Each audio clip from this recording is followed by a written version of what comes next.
75 பெண்களுக்கு மேல தாலி அறுத்து இருக்காங்க. அங்க தமிழச்சிகள் தாலி அறுத்துட்டு இருக்காங்க. இவர் வந்து தமிழக வெற்றி கழகம்னு ஒரு வேண்டாத வெட்டி கழகம்னு பேர்ல கட்சி ஆரம்பிச்சு வச்சுட்டு இவர் அதை பத்தி கவலையே படலையே. கள்ளச்சாராயத்தை பத்தி கண்டுக்கல. தமிழகம் முழுக்க போதை பொருள் கஞ்சா இல்லாத கிராமமே இல்லாத அளவுக்கு போயிட்டு அதை பத்தி வாய் திறக்கல. நீட்டு வேண்டான்னு சொல்லிட்டு வந்திருக்காரு. நீட்டு வந்து அது வந்து மத்திய அரசு கல்வி திட்டத்துல வரக்கூடிய கொஸ்டின் கேட்கறாங்க. சரி, தமிழக கல்வி திட்டத்தை தூக்கி உயர்த்துங்க, அதை சொல்லு நீங்க. அப்ப அரசாங்க பள்ளிக்கூடத்துல படிக்கிற மாணவர்களை ஊக்கப்படுத்துறதை விட்டுட்டு அவங்களுக்கு கல்வி தரத்தை உயர்த்துங்கன்னு சொல்றதை விட்டு இந்த ஆள் இவருக்கு பிள்ளைகளை எந்த பள்ளிக்கூடத்துல கொண்டு சேர்த்திருக்காரு? இதேதான் சீமானம். அதை விட முக்கியம், நான் இப்ப குடியெல்லாம் நிப்பாட்டிட்டேன், இந்த பொம்பளை கிரிசாடி அலைகிறதெல்லாம் இப்ப விட்டுட்டேன், நேர்மையான ஒழுக்கமான வாழ்க்கையா வாழ்ந்துட்டு இருக்கேன். இப்போ அரசியலுக்கு வந்த பிறகு நான் எல்லாம் திருந்திட்டேன்னு சொல்லுங்க. ஆளுங்கட்சி செய்யற தப்ப சுட்டி காணிக்கிற இடத்துல இருந்தா தான் சார் அவ அரசியல் கட்சி நடத்த தகுதி. ஏதாவது ஒரு அரசியல்வாதிக்கு பையன் வந்து டாக்டர் ஆயிருக்கான்னு சொல்லுங்க, கிடையாது. அப்போ நீட்டுங்கிற ஒரு தகுதி தேர்வை எழுது கூட துப்பு கட்டவன்லாம் டாக்டர் ஆனா என்ன நடக்கும்? ஆசிரியர் பிள்ளை மக்குங்கிற மாதிரி மருத்துவர் பிள்ளைகள் மக்குதான். அப்ப அது நீட்ல பாஸ் ஆக முடிய தகுதி இல்லாத பிள்ளைகள் தான் இவ்வளவு நாளும் டாக்டர் ஆயிருக்காங்க. இந்தியாவிலேயே வந்து அரசாங்கம் சாராய வைக்கிற ஒரே மாநிலம் தமிழகம் தான். அந்த மாடலுக்கு பேர் தான் திராவிடியா மாடல். பேரு ஜோசப் விஜய், அது இருந்துட்டு போட்டுமே, யாரும் குறை சொல்லலையே அதுல. அப்புறம் எதுக்காக வேண்டியதுல ஜோசப்பை வெட்டி விட்டீங்க? இந்து மதத்துக்கு மாறிட்டீங்களா? நல்ல தலைவர்கள் அரசியல்ல வரல, நல்ல தலைவர்கள் வரல. இதுக்கு முன்னாடி பேசும்போது அந்த வார்த்தையை பேசிட்டு அலைஞ்சார். நான் கேக்குறேன், அண்ணாமலைக்கு நிகராங்க யாரு சார் இருக்க தமிழ்நாட்டுல? அண்ணாமலைன்னு ஒரு மனிதர் தமிழக அரசியலுக்கு வந்த பிறகுதான் சார் இளைஞர்கள் எல்லாம் அரசியல் பக்கமே வர ஆரம்பிச்சிருக்காங்க. திமுக கூட்டணிக்கு எதிராக இருக்கக்கூடிய ஓட்டு வந்து பாஜக அணிக்கு போகாம கொஞ்சம் பிரிச்சு விட்டா பாஜக அணி பலப்படுறத கொஞ்சம் குறைக்க முடியுங்கிற முயற்சியை இப்ப பண்ணுனாங்க. இதே பார்மலாவை 2026 கூட பண்ணுவாங்க. அதுக்கு வாய்ப்பு இருக்கு. அண்ணாமலை பக்கம் போன விஜய் ரசிகர்கள் திருப்பி இழுக்க முடியுமா? அப்ப அவங்களை நாம் தமிழர் பக்கம் நகர்த்தி விட்டா ஒருவேளை கொஞ்சம் பேர் நகர்றதுக்கு வாய்ப்பு இருக்குன்னு ஒரு முயற்சி பண்ணாங்க. ஊபியை பொறுத்தவரை முஸ்லிம்ஸ் அதிகம், அவங்க கொண்டாடிட்டு இருந்தாங்கல்ல. இப்ப ஏன் திருப்பி அவங்களை அப்படியே நடுத்துறையில விட்டுட்டாங்க? எல்லாம் காங்கிரஸ் பக்கம் ஏன் போயிட்டாங்க? எல்லாரும் அகிலேஷ் யாதவ் பக்கம் ஏன் போனாங்க? சந்தர்ப்பவாதிகள். இப்போதைக்கு திமுகவும் காங்கிரஸும் ஒண்ணு. இந்த காங்கிரஸ் வெளியே போயிட்டு இன்னொரு அணி அமைக்கிறாங்க அப்படின்னா திமுகவை விட இதுதான் நமக்கு இன்னும் குண்டு வைக்க இவங்க தான் வசதி பண்ணி தருவாங்கன்னு நம்பினாங்கன்னு நேரம் அந்த பக்கம் போயிருவாங்க. அன்னைக்கு வந்து மிஷினரி கும்பல்கள் வேலை பார்த்து தான் திமுகங்கிறத ஒரு கட்சியை உதயமாக்க வச்சு அதை வளர்த்து ஒரு நல்லாட்சி கொடுத்த ஒரு மாபெரும் தலைவனை தோக்கடிச்சாங்க. பாராளுமன்றத்துல வந்து ராகுல் காந்தி வந்து இந்த மாதிரி எல்லாம் இந்து மதத்தை இழிவுபடுத்தி, இந்துக்களை இழிவுபடுத்தி கேவலப்படுத்தி பேசுறாரு அப்படின்னு அது அவரோட சொந்த ஐடியா கிடையாது. இந்த மிஷினரி கும்பல் இருந்து எடுத்து கொடுக்கக்கூடிய பாயிண்ட்ஸ், நீ இப்படி பேசணும்னு அஜெண்டா கொடுக்குறாங்க, அந்த ஆளு செய்யறாரு. விஜயை இயக்குறது வந்து யாரு இயக்கிட்டு இருக்காங்க? அது வந்து மிஷினரி கும்பல் இயக்கிட்டு இருக்கு. திமுகவை தீய சக்தின்னு தான் சொன்னாங்க. இன்னைக்கு யாராவது திமுகவை தீய சக்தின்னு எடப்பாடி கூட இருக்கக்கூடிய யாராவது சொல்லியிருக்காங்களா பாருங்க? சொல்ல மாட்டாங்க. கமலஹாசன் என்ன நிலைப்பாட்டில் இப்படிலாம் வந்து பில்டப் கொடுத்து கடைசியில் வந்து இந்த ஓங்கோல் குடும்பத்தில் கொண்டு போய் அவருக்கு மையத்தை கொண்டு அடகு வச்சாரோ அதே மாதிரி தான் விஜய் வந்து அங்கே அந்த நிலைப்பாட்டில் தான் இருக்கார்.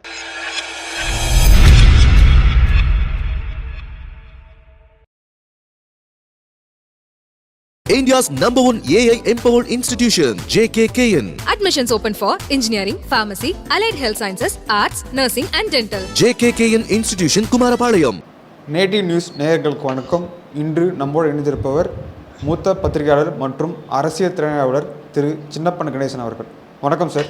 வணக்கம் வணக்கம் வணக்கம். நேட்டிவ் பிளஸ் நெஞ்சங்களுக்கு எனது பணிவான வணக்கம். இன்றையோட தலைப்பு செய்தி என்னென்னு பார்த்தீங்கன்னா, விஜய் தான் இருக்காரு. நேற்று நீட் எக்ஸாம் பற்றி நான் பேசியிருக்காரு. அதை பற்றி தான் நீங்கள் பேச போகிறோம். என்னோட முதல் கேள்வி வந்து, நீட்டுக்கு எதிராக பேசியிருக்காரு விஜய். என்னென்னு நீட்டுக்கு எதிராக பேசி விஜய் முழு நேரம் அரசியல்வாதியாக மாறிட்டாரா சார்? இல்லை, அதாவது முழு நேர திமுகவினுடைய கொத்தடிமையாக மாறிட்டார். அதான் கரெக்டாக இருக்கும். அரசியல்வாதியாக மாறலை. அரசியல்வாதின்னா என்ன பண்ணணும்? அவர் திமுக ஆளுங்கட்சியாக இருக்குது. தமிழகத்தில் எவ்வளவோ பாதிப்புகள் இருக்குது. முக்கியமாக இப்போ நடைமுறையில் இருக்குது கள்ளச்சாராய சாவு. கள்ளக்குறிச்சி கள்ளச்சாராய சாவு மிகப்பெரிய பிரச்சனை. கிட்டத்தட்ட 80 தாண்டி போயிட்டு இருக்கு சாவி எண்ணிக்கை. எவ்வளவு பெரிய கொடுமை அது. 75 பெண்களுக்கு மேல தாலி அறுத்து இருக்காங்க. அங்க தமிழச்சிகள் தாலி அறுத்துட்டு இருக்காங்க. இவர் வந்து தமிழக வெற்றி கழகம்னு ஒரு வேண்டாத வெட்டி கழகம்னு பேர்ல கட்சி ஆரம்பிச்சு வச்சுட்டு இவர் அதை பத்தி கவலையே படலையே. சம்பிரதாயத்துக்கு அங்க போயிட்டு வந்தாரு. எதுக்கு போனாரு? அங்க அண்ணாமலை போயிட்டாரு. வேற வழி இல்லாம அந்த ஓங்கோல் இளவரசர் அந்த உதவாக்கரை உதயநிதி ஸ்டாலின் கையில செக்கை கொடுத்து அனுப்பி விட்டாரு இவரு மு.க. ஸ்டாலின்காரு. அதனால அவர் அங்க போக வேண்டிய நிர்பந்தம் போனாரு. அன்னைக்கு போயிட்டு வந்தார், அவ்வளவுதான். செக்கு என்ன 10 லட்சம் ரூபாய் கொண்டு கொடுத்தாங்க ஒவ்வொரு குடும்பத்துக்கும். எந்த பணம் அது? நம்முடைய மக்கள் வரி பணம். திமுக கஜானால இருந்து எடுத்து கொடுத்தாங்களா? கிடையாது. சரி, விஜய் என்ன பண்ணாரு? வேற வழி இல்லாம அந்த ஆஸ்பத்திரியில போய் தலையை கட்டிட்டு வந்தாரு. அதோட கதை முடிஞ்சு போச்சு. அந்த சாராயம் எங்க வடிக்கப்படுது? சாராயம் வடிக்கிறதுல 2 முக்கிய திமுக காரங்க தான் இருக்காங்க. ஒருத்தர் பேர் உதயசூரியன் எம்எல்ஏ, அவர் சங்கராபுரம் தொகுதி எம்எல்ஏ இருக்காரு. கள்ளக்குறிச்சியினுடைய வடக்கு மாவட்ட திமுக செயலாளராக இருக்காரு. இன்னொருத்தர் கள்ளக்குறிச்சி தெற்கு மாவட்ட திமுக செயலாளராக இருக்கக்கூடிய வசந்தம் கார்த்திகேயன், இவர் ரிஷிவந்தியம் தொகுதி எம்எல்ஏ இருக்காரு. இவங்க 2 பேரும் தான் கள்ளச்சாராயத்தை காய்ச்சுறாங்க கல்வராயன் மலையில. அங்க கஞ்சா வேற வளர்த்துட்டு இருக்காங்க. இவங்க ஊடு பயிரா வளர்த்து விவசாயம் பண்ணிட்டு இருக்காங்க கஞ்சாவை இந்த எம்எல்ஏக்கள் எல்லாம். இதை பத்தி வாயே திறக்கலையே. இவ்வளவு பெரிய அநியாயம் நடந்திருக்கு. எடுத்தவாய் நத்தம்னு அங்க ஒரு கிராமமே இருக்கு, பெரிய கிராமம். அங்க கள்ளச்சாராயம் வியாபாரம் பண்றதுக்காகவே ஏலம் விடுறாங்க. ஏலம் விட்டு கள்ளச்சாராயம் பண்றாங்க. சங்கராபுரம் தொகுதிக்கு உள்ளால வருது. உதயசூரியனுடைய ஏற்பாட்டில் நடக்கு, உதயசூரியன் எம்எல்ஏனுடைய ஏற்பாட்டில் நடக்கு. இந்த 2 சாராய வியாபாரிகளும் ஏவாவேலுக்கு கட்டுப்பாட்டில் இருக்காங்க. அமைச்சர் ஏவாவேலு. இவ்வளோ பெரிய தப்பு நடந்துட்டு இருக்கு. அதை திசை திருப்பி விடுறது கூடிய வேலையை தான் பார்க்குறாரே வெளியே. இவர் அந்த கள்ளச்சாராயத்தை பற்றி கண்டுக்கல. தமிழகம் முழுக்க போதைப் பொருள் கஞ்சா இல்லாத கிராமமே இல்லாத அளவுக்கு போயிட்டு அதை பற்றி வாய் திறக்கல. நீட்டு வேண்டான்னு சொல்லிட்டு வந்திருக்காரு. நீட்டு இருக்கனால என்ன பிரச்சனை? நீட்டு வந்ததுனால எனக்கு தெரிஞ்சு எப்படி ஒரு 2000-3000 குழந்தைகள் அரசாங்க பள்ளிக்கூடத்தில் படித்தவங்களுக்கு இப்போ எம்பிபிஎஸ் ஆகக்கூடிய வாய்ப்பு கிடைச்சிருக்கு. நீட்ல ரிப்பீட்னு ஒரு ஆப்ஷன் இருக்கிறதுனால இந்த முறை கிடைக்கலன்னா அடுத்த வாட்டி இல்லைன்னா அதுக்கு அடுத்த வாட்டி அப்படி அவங்க திருப்பி முயற்சி பண்ணக்கூடிய வாய்ப்பு கிடைக்குது. வேற ஏதாவது ஒரு கல்வியில சேர்ந்துட்டு கூட அவங்க இதுல முயற்சி பண்றாங்க. கிடைச்சா டாக்டர், கிடைக்கலன்னா அங்க அடுத்த ஆப்ஷன்ல போறாங்க. இந்த வாய்ப்பெல்லாம் நீட்டு தானே கொடுத்துருக்கு. ஏழை பாளைகளுடைய பிள்ளைகள் எல்லாம் இப்போ எம்பிபிஎஸ் டாக்டர் ஆகிறேன்னு அப்பப்போ பத்திரிகையில செய்தி வந்துட்டு இருக்கேன். இதெல்லாம் எப்போ எந்த காலத்துல வந்துச்சு? நீட்டுக்கு முன்னாடி இது 2006 இருந்து நீட்டு இம்ப்ளிமெண்ட் ஆகிறதுக்கு இடைப்பட்ட காலத்துல அரசாங்க பள்ளிக்கூடத்துல இருந்து படிச்சு டாக்டர் ஆனவங்க 26 பேர் தானே. 26 28 சொற்ப நம்பிக்கை எண்ணிக்கை தானே. நீட்டுன்னு ஒண்ணு வந்ததுனால தானே தமிழகத்துல 7.5% இடஒதுக்கீடு கொடுத்தாங்க. அரசாங்க பள்ளிக்கூடத்துல படிக்க மாணவிகளுக்கு 7.5% இடஒதுக்கீடு கொடுத்து அது ஒரு பெரிய வரப்பிரசாதமா போச்சு இல்ல. அது ஏழை பிள்ளைகளுக்கு தானே கிடைச்சது. அது அரசாங்க பள்ளிக்கூடத்துல படிக்கிற பிள்ளைகளுக்கு தானே கிடைச்சது. இந்த வீர வெங்காயம் இன்னொரு வார்த்தை சொல்றாரு. அதாவது நீட்டு அது மத்திய அரசு கல்வி திட்டத்துல வரக்கூடிய கொஸ்டின் கேட்கறாங்க. சரி, தமிழக கல்வி திட்டத்தை தூக்கி உயர்த்துங்க, அதை சொல்லு. நீங்க அதைத்தானே உண்மையா செய்யணும். இன்னொரு விஷயமா இருக்கு. கடைசி தடவையா நடந்த நீட்டு தேர்வுல 97% கேள்விகள் தமிழக கல்வி திட்டத்தை சார்ந்து இருந்ததுன்னு சொன்னாங்க. இதை விட வேற என்ன வேணும்? அப்ப அரசாங்க பள்ளிக்கூடத்தில் படிக்கிற மாணவர்களை ஊக்கப்படுத்துறதை விட்டுட்டு அவங்களுக்கு கல்வி தரத்தை உயர்த்துங்கன்னு சொல்றதை விட்டு இந்த ஆள் இவருக்கு பிள்ளைகளை எந்த பள்ளிக்கூடத்தில் கொண்டு சேர்த்திருக்காரு? இதேதான் சீமானம். தமிழ் சொல்லி ஊரா ஏமாத்த வேண்டியது. அவங்க பள்ளிகளை மத்திய அரசு கல்வி திட்டத்தில் கூட சேர்க்க வேண்டியது. எதுக்கு நீ மத்திய அரசு கல்வி திட்டத்தில் உங்க குழந்தைய படிக்க வச்சு அதுக்கு பதில் சொல்லுங்க. இந்த ஈர வெங்காயத்தை ஒழுங்கா வரியை கட்ட சொல்லுங்க சார். கார் வாங்கினா பாண்டிச்சேரி ரெஜிஸ்ட்ரேஷன் எதுக்கு? அது அரசாங்கத்தை ஏமாத்துறதுக்கு. வாங்குற சம்பளத்தெல்லாம் பிளாக்ல வாங்கிட்டு கிடக்குது. இந்த படத்துக்கு அந்த கோட்டுன்னு ஒரு படம் இப்ப அண்டர் ப்ரொடக்ஷன்ல இருக்குல்ல, இந்த படத்துக்காவது எவ்வளவு சம்பளம் எனக்கு அப்படிங்கறத வெளிப்படையா அறிவிக்க சொல்லுங்க. அதுக்கு நான் இவ்வளவு சம்பளம், அதுல நான் இவ்வளவு பணத்தை வரியாக கட்டியிருக்கேன் அரசாங்கத்துக்குன்னு சொல்லுங்க சார். அதை பிரஸ் மீட் வச்சு அதை வெளிப்படுத்த சொல்லுங்க. அதை விட முக்கியம், நான் இப்ப குடியெல்லாம் நிப்பாட்டிட்டேன், இந்த பொம்பளை கிரிசாடி அலைகிறதெல்லாம் இப்ப விட்டுட்டேன், நேர்மையான ஒழுக்கமான வாழ்க்கையா வாழ்ந்துட்டு இருக்கேன், இப்போ அரசியலுக்கு வந்த பிறகு நான் எல்லாம் திருந்திட்டேன்னு சொல்லுங்க. ஒரு துப்பு கட்டவங்க சார். இன்னொன்று முதுகெலும்பே கிடையாது இந்த ஆட்களுக்கெல்லாம். ஆளுங்கட்சி செய்யற தப்ப சுட்டி காணிக்கிற இடத்துல இருந்தா தான் சார் அவ அரசியல் கட்சி நடத்த தகுதி. ஆளுங்கட்சிக்கு கூட்டணியில இருக்கக்கூடியவங்களுக்கு திருமாவளவன் மாதிரியான ஆட்களுக்காவது தோழமை சுட்டுதல் ஒரு காரணத்தை சொல்ல. இவருக்கு என்ன போச்சு நேரடி? அதை விட சர்வதேச தரத்துக்கு மத்திய அரசு இப்ப புதிய கல்வி திட்டத்தை கொண்டு வந்திருக்கு. இவர் தான் ஒரு பதில சொல்றாரு.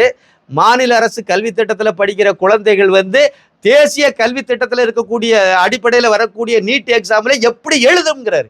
அப்ப தேசிய கல்வி திட்டம் உயர்ந்ததுங்கிறத ஒத்துக்கிறார். அந்த கல்வி திட்டத்துல உன் பிள்ளைகளை படிக்க வச்சது அதுதான் சிறந்ததுங்கிறத அதில் கொண்டு படிக்க வச்சிங்க. அவங்க ஒரு கல்வி திட்டம் வகுத்துட்டு வராங்க சர்வதேச தரத்துல. அந்த கல்வி திட்டத்தை இம்ப்ளிமெண்ட் பண்ணுன்னு சொல்லணுமா வேண்டாமா? தமிழக அரசாங்க பள்ளிக்கூடத்துல மத்திய அரசு புதிதாக கொண்டு வந்திருக்கக்கூடிய கல்வி திட்டத்தை நடைமுறைப்படுத்தினாலே எல்லா பிரச்சனையும் முடிஞ்சிடும். என்ன அப்படின்னா சன்ஷைன் ஸ்கூலை இழுத்து மூட வேண்டியது இருக்கும். நம்ம மு.க. ஸ்டாலின்கார் இருக்காருல்ல, அவருக்கு மகள் செந்தாமரை நடத்துறாங்க பாருங்க, சன்ஷைன் அப்படின்னு ஒரு பள்ளிக்கூடம் வேளச்சேரி பகுதியில், அந்த பள்ளிக்கூடத்தை பூட்டு போட வேண்டியதா இருக்கும். ஏன்னா நீங்க கல்வித்தரத்தை வந்து நீங்க அரசாங்க பள்ளிக்கூடத்துல தூக்கி மேல கொண்டு போயிட்டீங்கன்னா அப்புறம் பிள்ளைகளை உங்களுக்கு இவ்வளவு லட்சக்கணக்கில் பணம் கட்டி எப்படி தனியார் பள்ளிக்கூடத்தில் கொண்டு சேர்ப்பாங்க? சேர்க்க மாட்டாங்க. அந்த பள்ளிக்கூடம் மட்டும் இல்லை, திமுககாரங்க நடத்துகிற கிட்டத்தட்ட 45 ஸ்கூலுக்கு மேலே எல்லாமே மூடிடுவாங்க. அதே மாதிரி இந்த மதமாற்ற கும்பல் நடத்துகிற எல்லா பள்ளிக்கூடத்தையும் மூடு விழா வச்சிருவாங்க. எல்லாமே அரசாங்க பள்ளிக்கூடத்தில் தரமான கல்வி கிடைக்கும், நான் எதுக்கு இங்கே பணம் கொடுத்து படிக்கணும்னு சொல்லிடுவாங்க. அதுதான் பிரச்சனை, இதுதான் பிரச்சனை. அப்புறம் நீட்டு வேண்டான்னு சொல்கிறதுல இன்னொன்று இருக்குது. ஏதாவது ஒரு இந்த நீட் எக்ஸாம் நடைமுறைக்கு வந்த பிறகு ஏதாவது ஒரு நடிகர் குடும்பத்திலிருந்து யாராவது ஒருத்தங்க எம்பிபிஎஸ் ஆயிருக்காங்கன்னு சொல்லுங்க. இந்த ஓங்கோல் குடும்பத்திலிருந்து யாராவது ஒருத்தங்க எம்பிபிஎஸ் ஆயிருக்காங்கன்னு சொல்லுங்க. அது நீட் இம்ப்ளிமெண்ட் ஆன பிறகு ஒருத்தரை சொல்லுங்க. சத்யராஜ் என் மக டாக்டரும் பாரு, இப்ப யாராவது வந்திருக்கதா ஏதாவது ஒரு நடிகரை சொல்லுங்க? கிடையாது. ஏதாவது ஒரு அரசியல்வாதிக்க பையன் வந்து டாக்டர் ஆயிருக்கான்னு சொல்லுங்க? கிடையாது. அப்போ நீட்டுங்கிற ஒரு தகுதி தேர்வை எழுது கூட துப்பு கட்டவன்லாம் டாக்டர் ஆனா என்ன நடக்கும்? உயிரோட விளையாடிட்டு இருப்பான். ஆபரேஷன் பண்றதுக்கு உள்ள வந்து கத்திரியை வச்சு தச்சுக்கிட்டு இருப்பான். அதெல்லாம் நடந்துட்டு இருக்கு. அப்ப தகுதியானவன் மருத்துவர் ஆகணுங்கிறதுல உங்களுக்கு என்ன பிரச்சனை? பிரச்சனை என்னன்னா உங்களுக்கு வந்து இப்போ வியாபாரம் நடக்க மாட்டேங்குது. திமுக காரங்க நடத்துற எல்லா எம்பிபிஎஸ் காலேஜ்லயும் வந்து நீங்க இதுக்கு முன்னாடி கோடி கோடியா பணத்தை கொள்ளையடிச்சீங்க. இப்ப அது வரமாட்டேங்குது. அதான பிரச்சனை. இதான உண்மையான காரணம். இதை சொல்லுங்க வெளியே. அதை சொல்றதை விட்டுட்டு உங்களுக்கு வந்து இன்னொரு விஷயத்தையும் பாருங்க. இந்த மருத்துவர்கள் இருக்காங்கல்ல, டாக்டர்ஸ், அவங்களுடைய பிள்ளைகள் எல்லாம் மருத்துவருக்கு பிள்ளைகள் எல்லாம் காலங்காலமா மருத்துவர் ஆகிட்டே வந்தாங்க. இப்போ அங்கே நீட்டு வந்த முறை மட்டும் ஏன் ஆக மாட்டேங்குது? ஆசிரியர் பிள்ளை மக்குங்கிற மாதிரி மருத்துவர் பிள்ளைகள் மக்கு தான். அப்போ அது நீட்ல பாஸ் ஆக முடிய தகுதி இல்லாத பிள்ளைகள் தான் இவ்வளவு நாளும் டாக்டர் ஆயிருக்காங்க. அவங்க என்ன ஆப்ரேஷன் பண்ணுவாங்க? உயிரோட விளையாடக்கூடியது. அப்போ கண்டிப்பாக அவளுக்கு வந்து அடிப்படை தகுதி தேர்வு தானே சார் அது. ஒரு கலெக்டர் ஆகணும், ஒரு ஐஏஎஸ் தேர்வு எழுதுறாங்க, எல்லாம் யூபிஎஸ்சி கீழே வரக்கூடியது. அதே மாதிரி காவல்துறையில் உயர்ந்த பதவிக்கு வரணும்னா ஐபிஎஸ் தேர்வு எழுதி வராங்க. இதெல்லாம் கடுமையான தேர்வு தானே. அதெல்லாம் எழுதி தானே எல்லாம் ஒரு போலீஸ்காரனா ஆகணும்னா அதுக்கு ஒரு தேர்வு வைக்கலையே சார். ஒரு கடைநிலை ஊழியராக அரசாங்கத்தில் வரணும்னா குரூப் 4ல் பாஸ் ஆனால் தான் வர முடியும்னு ஒரு தகுதி தேர்வு வைக்கல. ஏன் +2ல் உள்ள இல்லைன்னா 8ஆம் வகுப்பு பாஸ் ஆனால் போதும்னு சேர்க்க வேண்டியது தானே? ஏன் சேர்க்க மாட்டேங்கிறீங்க? அப்போ அதுக்குன்னு ஒரு தகுதி தேவைப்படுதுல. கண்டதுக்கெல்லாம் தகுதி தேர்வு தேவைப்படும் போது டாக்டருக்கு மட்டும், மனித உயிர்களோட விளையாடக்கூடிய டாக்டர்களுக்கு மட்டும் வந்து தகுதி தேர்வை வேண்டாம் அப்படின்னா இது எந்த மாதிரியான மனநிலை? இந்தியா முழுக்க எல்லாரும் ஏற்றுக்கொள்ளப்பட்ட எல்லா மாணவர்களும் ஏற்றுக்கிட்டாங்க. அப்படி ஏற்றுக்கொள்ளப்பட்ட ஒன்றை வச்சு இங்கே ஒரு நீட்டில் வந்து அனிதானி ஒருத்தி செத்து போயிட்டாளா, அதனால நீட்டு வேண்டாமா சார்? போன வருஷம் 22 சார் கள்ளச்சாராயத்தில் செத்தது. இந்த வருஷம் செத்தது இது வரைக்கும் என்ன எண்ணிக்கை பேட்டே இருக்கு? இது வரைக்கும் 80 கிட்ட வந்துட்டது. 80 20 என்ன சார் 102 ஆயிடுச்சு. 100 தாண்டியாச்சு. 100 பேர்ல 90 பேர் வந்து ஆண்கள், 90க்கு மேல. அப்ப 90 பேருடைய மனைவிகள், அந்த தமிழச்சிகள் வந்து இன்னைக்கு தாலி அறுத்து முண்டச்சிகளா இருந்துட்டு இருக்காங்க. ஏன் நீங்க டாஸ்மார்க்கை க்ளோஸ் பண்ண மாட்டேங்கிறீங்க? மது விலக்கை ஏன் அமல்படுத்த மாட்டேங்கிறீங்க? அமல்படுத்த வேண்டியது தானே. டாஸ்மார்க்கில் என்ன நீங்க டானிக்கா வித்துட்டு இருக்கீங்க? ஒரே காரணம், கனிமொழி ஆரூரான் திரு ஆரூரான் சர்க்கரை ஆலையை வாங்கி சாராய ஆலையை மாற்றி வச்சிருக்கு. இப்போ சாராய வடிக்கிற வேலையை கனிமொழி பண்ணிட்டு இருக்கு. அந்த தர்மபத்தினி விற்கிற வேலையை அவங்க அண்ணன் ஸ்டாலின் காரு பண்ணிட்டு இருக்காரு அரசாங்கத்தின் சார்பில். இவ்வளவுதான். இந்தியாவிலேயே வந்து அரசாங்கம் சாராய வைக்கிற ஒரே மாநிலம் தமிழகம் தான். அந்த மாடலுக்கு பேர் தான் திராவிடியா மாடல். இவங்க சொல்றாங்க நீட்டு வேண்டான்ட்டு, இதை வந்து இந்த புண்ணாக்கு மாடலும் சேர்ந்து சொல்றாரு நீட்டு வேண்டாம், இது திமுக கொண்டு வந்த இதை நாங்கள் நிறைவேற்றுறோம். அப்புறம் இந்த கும்பல் எல்லாம் சேர்ந்து பிரிவினைவாதத்துக்காக ஒன்றிய அரசுன்னு சொல்லிட்டு இருக்கு. இந்த வார்த்தையை அவர் பயன்படுத்துறாரு. அவருக்கு என்ன பிரச்சனை வந்துருச்சு? ஒரு அரசியல் கட்சி தானே நடத்துறாரு. அது ஃப்ராடு சார். விஜய் வந்து ஒரு பக்கா ஃப்ராடு. ஏன் அப்படி சொல்றேன் அப்படின்னா, அவருடைய பேர் வந்து என்னது? ஜோசப் விஜய். அவர் ஒரு கிறிஸ்தவர். அதோட விட்டுருங்க, அதுக்கு மேலே போக வேண்டியதில்லை. அப்போ அவர் கிறிஸ்தவர்னு தெரிஞ்சு தானே நடிகர்கள் எல்லாம் ரசிகர்கள் எல்லாம் அவரை ஏற்றுக்கிட்டாங்க. அவருடைய படத்தை பார்த்தாங்க. அவருடைய லெட்டர் பேடில் இதுவரைக்கும் ஜோசப் விஜய்னு தானே வச்சிருந்தாரு. அப்புறம் இந்த தமிழக வெட்டி கழகம்னு ஆரம்பித்த உடனே அந்த ஜோசப்பை வெட்டி விட்டுட்டு எதுக்கு விஜய்னு நொட்டிட்டு தெரியணும்? எதுக்கு ஏமாத்தணும்னு கேட்குறேன். பேரு ஜோசப் விஜய், அது இருந்துட்டு போட்டுமே, யாரும் குறை சொல்லலையே அதில். அப்புறம் எதுக்காக வேண்டியதில் ஜோசப்பை வெட்டி விட்டீங்க? இந்து மதத்துக்கு மாறிட்டீங்களா? அதை விட கொடுமை, நெத்தியில் ஒரு குங்குமம் போட்டு வச்சுக்கிட்டார். என்னைக்கு இந்த கட்சி ஆரம்பிச்சாரோ அன்னைக்கு நெத்தியில குங்குமம் போட்டு வச்சு அதுல ஸ்டில் எடுத்து ஸ்டில் ஷூட் நடத்தி அந்த ஸ்டில்ல வந்து போட்டோ இதுல தூக்கி வச்சு லெட்டர் பேட்ல இந்த ஸ்டில்ல வெளியே கொடுத்து தமிழ்நாடு முழுக்க இவருக்கு பிறந்த நாள் என்ன நாள் நடந்தாலும் சரி போஸ்டர் அடிக்கும் போது இந்த ஸ்டில்ல தான் பயன்படுத்தணும்னு வச்சு ஒருவேளை வேற ஏதாவது ஒரு ஸ்டில்ல பயன்படுத்தினா கூட அதுல குங்குமம் போட்டு இருக்கணும்னு சொல்லி எதுக்கு இந்த பித்தலாட்டம், எதுக்கு இந்த எத்துவழித்தனம்? அதாவது முதல் நேர்மையான வாழ்க்கை வாழணும் சார். முதல் நம்ம ஒழுங்கா வரி கட்டணும். அரசாங்கத்தை ஏமாற்றக்கூடாது. அதுல வரி கட்டுறதுக்கு நம்ம தெளிவா இருக்கணும். வரியை கட்டணும். அரசாங்கத்தை கட்டக்கூடிய வரியை முறையாக செலுத்தணும். ஏழை பாழைகள்ல இருந்து ஆரம்பிச்சு சாதாரண அரசு ஊழியர்ல இருந்து எல்லாரும் ஒழுங்கா வரியை கட்டிட்டு நடந்தா நீங்க வரி கட்ட மாட்டீங்க. நீங்க வந்து ரொம்ப கல் உடைச்சு சம்பாதிக்கீங்க பாருங்க, நீங்க ஒழுங்கா வரி கட்ட மாட்டீங்க. நீங்க பாடம் நடத்துக்கு இப்ப வருவீங்க. இதுதான் இவங்ககிட்ட உள்ள பிரச்சனை. அதாவது ஒரு ஃப்ராடுன்னு நான் சொல்றோம்ல, இதான். அதே மாதிரி இந்த பொட்டு வச்சது ஒரு ஃப்ராடு தான், ஏமாத்து வேலை. இது இந்துக்கள்லாம் இழிச்சவாயன், அவனை எப்படினாலும் மடைமாத்தம் பண்ணலாம். பொட்டு வச்சு ஏமாத்திலாம் நினைக்கிற காலம்லாம் மலையாறி போச்சு. அதாவது ஒரு அரசியல் கட்சி நடத்தினா ஒரு அரசியல் கட்சி நான் முன்னெடுத்து இவர் வந்து சொல்றார், அது வந்து நல்லவர்கள் எல்லாம் வந்து அரசியலுக்கு வரணும், நல்ல தலைவர்கள் அரசியலில் வரல, நல்ல தலைவர்கள் வரணும். இதுக்கு முன்னாடி பேசும்போது அந்த வார்த்தையை பேச்சுட்டு அலைஞ்சார். நான் கேட்குறேன், அண்ணாமலைக்கு நிகராக அங்கே யார் சார் இருக்கா தமிழ்நாட்டில்? அண்ணாமலைக்கு நிகரான ஒரு தலைவரை நீங்க சொல்லுங்க. இவரு ஒரு தலைவர்னு தானே வாராரு, தமிழக வெட்டி கழகம்னு வச்சுட்டு வாராருல. அண்ணாமலை இந்த பக்கம் வைப்போம், உதயநிதியை இந்த பக்கம் வைப்போம், இல்லைன்னா இந்த விஜய் வைப்போம். யாராவது அவருக்கு நெருக்கத்தில் வர முடியுமா? படிப்பில் எடுத்துடுங்க, வர முடியுமா? இவர் ஒரு ஐபிஎஸ் இவரு வர முடியுமா? அதுக்கு பக்கத்துல அவங்க 2 பேரால யாராவது ஒரு ஆள வர முடியுதா? முடியல. அடுத்து நீங்க அவருடைய நேர்மையில வாருங்க. 10 வருஷம் போலீஸ் ஆபீசரா இருந்து ஒரு சின்ன கரப்ஷன் கூட இல்லாம வாழ்ந்தவர். நேர்மையில நீங்க வரி கட்டாத கோஷ்டி விஜய். இது ஒரு வருஷத்துல 30,000 கோடி கொள்ளையடிச்ச கும்பல் விஜய், உதயநிதி காரு. வர முடியுமா பக்கத்துல? நேர்மையில வர முடியாது. ஒழுக்கத்துல வாங்க சார். இது திரிசாயில இருந்து ஆரம்பிச்சு இல்லடா நான் எங்கெல்லாமோ சுத்திட்டு கிடக்கு, இவரு வேற மாதிரி டிராக்ல சுத்திட்டு நடந்த ஆளு. ஒழுக்கத்துல வர முடியுமா அண்ணாமலை பக்கத்துல? வர முடியாது. ஏதாவது ஒரு வகை திறமையில வர முடியுமா? இவருக்கு ஒரு பிரஸ் மீட்ல கொடுக்க ஒரு டேட்டாவை நீங்க ஒரு வருஷம் டேட்டா கொடுத்தா கூட உங்களால பிரஸ் மீட்ல அதை ஒப்பிக்க முடியாது, கொண்டு வர முடியாது. பிரசன்ஸ் ஆஃப் மைண்ட்ல வராது. அந்த அளவுக்கு டேட்டா இவரால சொல்ல முடியுது. கவுண்டர் பண்ண முடியுது. நீங்க பிரஸ் மீட்டை தெரிச்சு ஓடுறீங்க. இந்த லட்சணத்துல நீங்க இருக்கீங்க. ஏதாவது ஒரு வகையில தகுதியான ஆள்னு சொல்லுங்க. அண்ணாமலைக்கு நிகர் அண்ணாமலை தான். அண்ணாமலைக்கு காலில் செருப்பு தூசு இருக்கு பாருங்க, அது கூட பத்த மாட்டாரு விஜய். இதுதான் ஒரிஜினல் நிலவரம்.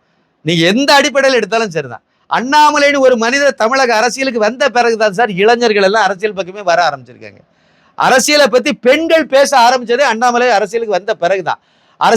அரசியலை பத்தி உத்து கவனிக்க ஆரம்பிச்சது அப்படிதான். படித்தவர்கள், வேலை பார்க்கிறவங்க, அரசியலுக்கு நமக்கு சம்பந்தமே இல்லாத ஒரு சாக்கடைன்னு சொல்லிட்டு இருந்தவங்க எல்லாம் இப்ப என்ன நடக்குன்னு பாக்குறாங்க. அண்ணாமலைக்கு ஆதரவு கொடுத்ததுனாலதான் பிஜேபி 2.6% 2021 இருந்த ஓட்டு சதவீதம் 11.45%, அதாவது 11.5% வளர்ந்துருக்கு. இது காரணம் என்னது? அண்ணாமலைங்கிற ஒரு மாமனிதர், அவருடைய நேர்மை, அவருடைய உண்மை, அவருடைய உழைப்பு தான். இதுக்கு ஈடுக்கு இங்க யாருமே இல்லை. இந்த லட்சணத்துல இவங்க வந்து சரியான தலைவர் இல்லைன்னு சொல்லிட்டு ஒரு வியாக்கியானம் பேசிட்டு இருந்தார். நீட்டா அதே கதை தான் சார். இதெல்லாம் வந்து நீடிக்காது. இது வந்து அதாவது முதுகெலும்பு இல்லாத ஆட்கள். இந்த ஆளுங்கட்சி செய்கிற தப்பை சுட்டி காட்டுறதுக்கு முதுகெலும்பு இல்லாத விஜய்னு நான் சொல்லுவேன். இவர் நீட்டை பற்றி பேசினா தான் எதுக்குமே லாய்க்கு இல்லாத ஆள் சார் இவங்கெல்லாம். விஜயனுடைய அப்பா எஸ்.ஏ. சந்திரசேகர் பக்கா திமுக, விஜயம் வந்து பக்கா திமுக. போன 2021 சட்டமன்ற தேர்தலில் கருப்பு சிவப்பு பெயிண்ட் அடித்த சைக்கிளில் வந்து ஓட்டு போட்டார். அதாவது குறியீடு.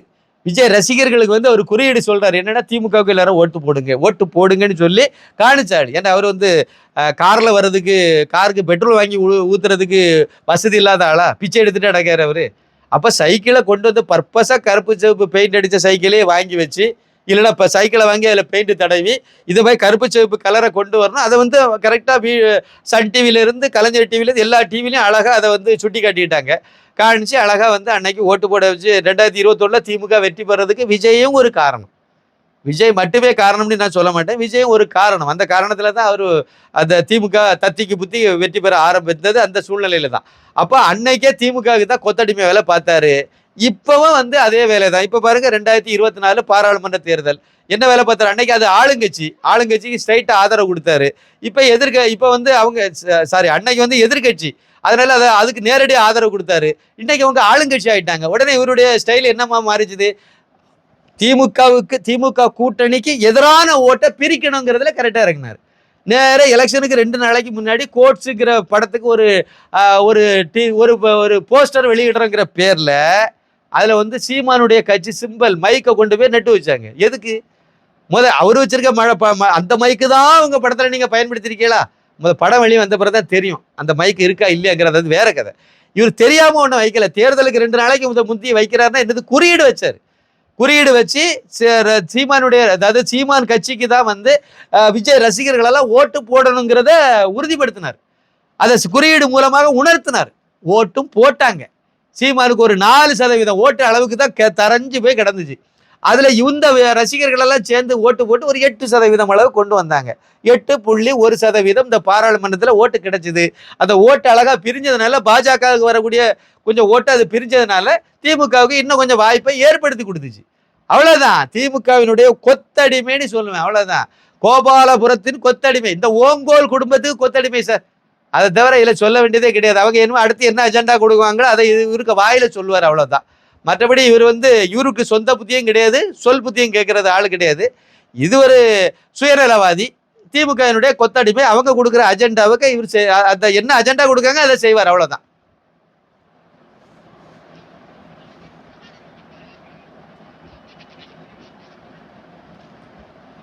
ஆமா, அதாவது அவரு கூட்டணியே வச்சா ஒன்றும் கிழிச்சு தொங்க விட போறது இல்லை. ஏன்னா ஏற்கனவே கூட்டணி அவங்க 2 பேருடைய ஆதரவோட தான் 8.1% ஓட்டு வாங்கியிருக்காங்க. 2026 கூட்டணி வச்சா கூட 2% வேணா ஓட்டு கிடைக்கும். அவ்வளவுதான். பெருசா கிடைக்க வாய்ப்பு இல்லை. 8%லேருந்து அதிகபட்சமாக 10 வரதுக்கு வாய்ப்பு இருக்கலாம். வருதா இல்லையாங்கிறத இனிமேல் நெருங்கி வரும்போது தான் தெரியும். அதுக்கெல்லாம் களங்கள் நிறைய மாறும். அதெல்லாம் வாய்ப்பு இருக்கு. அதனால இவங்க வந்தா ஒருவேளை அந்த கூட்டணி வருதா இல்லைன்னு எனக்கு தெரியாது. அதை அவர் ஆதரவு இந்த ஆதரவு வச்சு தான் நிறைய பேர் கணிச்சாங்க. விஜயுடைய ஆதரவு வந்து சீமானுக்கு கொடுத்தாச்சு. இந்த பாராளுமன்ற தேர்தலில் நடந்து முடிந்த பாராளுமன்ற தேர்தலில் கொடுத்த உடனே தான் நிறைய அரசியல் நோக்கர்கள் விமர்சகர்கள்லாம் என்ன முடிவு பண்ணாங்க அப்படின்னா, கண்டிப்பாக சீமானுடைய ஓட்டு வங்கி வந்து ஒரு 20% வந்துடும் அப்படின்னு எதிர்பார்த்தாங்க. அது காரணம் வந்து விஜய் கொடுத்த ஆதரவு. அந்த ஆதரவுனால அந்த மைக்கு இது மூலமாக நேரடியாக வெளிப்படையாக அறிவிக்காட்டாலும் அந்த குறியீடு மூலமாக ஒரு ஆதரவு கொடுத்தார்ல, அது குறியீடு மூலமாக தான் கொடுப்பாங்க. அது புரிஞ்சிடும். அது பிறகு மீடியாக்கள்லையும் சோசியல் மீடியாக்கள்லையும் அதை வெளிப்படுத்திட்டாங்க. அது மக்களுக்கும் புரிஞ்சுட்டு இப்போ என்னன்னா அந்த ஆதரவெல்லாம் கொடுத்தனால விஜய்கிட்ட ஒரு பெரிய ஒரு மாசு இருக்கு. அது அவ்வளோ வந்து அப்படியே வந்து நாம் தமிழர் கட்சிக்கு ஓட்டு போட்டுருவாங்க அப்படின்னு எதிர்பார்த்தது. அதனால தான் 20% அளவுக்கு அது வரும்னு எதிர்பார்த்தாங்க. கடைசியில் பார்த்தா 8%தோட முடிஞ்சு போச்சு. அவ்வளோதான். நீங்கள் இனிமேல் அடுத்து கூட்டணியே வச்சாலும் அவ்வளோதான் வரும். 8 இல்லைன்னா வேறு கூட ஒரு 2% வரலாம். வருமாங்கிறது தெரியாது. வரலாம். வந்தால் 10%. ஒரு சீட்டு கூட வெற்றி பெற முடியாது அவங்க கூட்டணி வச்சு. அவ்வளோதான் நிற்க போகுதா இல்லை. அதில் கண்டிப்பாக இந்த வேலையை செய்வாங்க. எதுக்குன்னா திமுக கூட்டணிக்கு எதிராக இருக்கக்கூடிய ஓட்டு வந்து பாஜக அணிக்கு போகாமல் கொஞ்சம் பிரித்து விட்டா பாஜக அணி பலப்படுறத கொஞ்சம் குறைக்க முடியுங்கிற முயற்சியை இப்போ பண்ணினாங்க. இதே ஃபார்முலாவை 2026 கூட பண்ணுவாங்க. அதுக்கு வாய்ப்பு இருக்குது. கூட்டணி அமையதுக்கு வாய்ப்பு இருக்கு.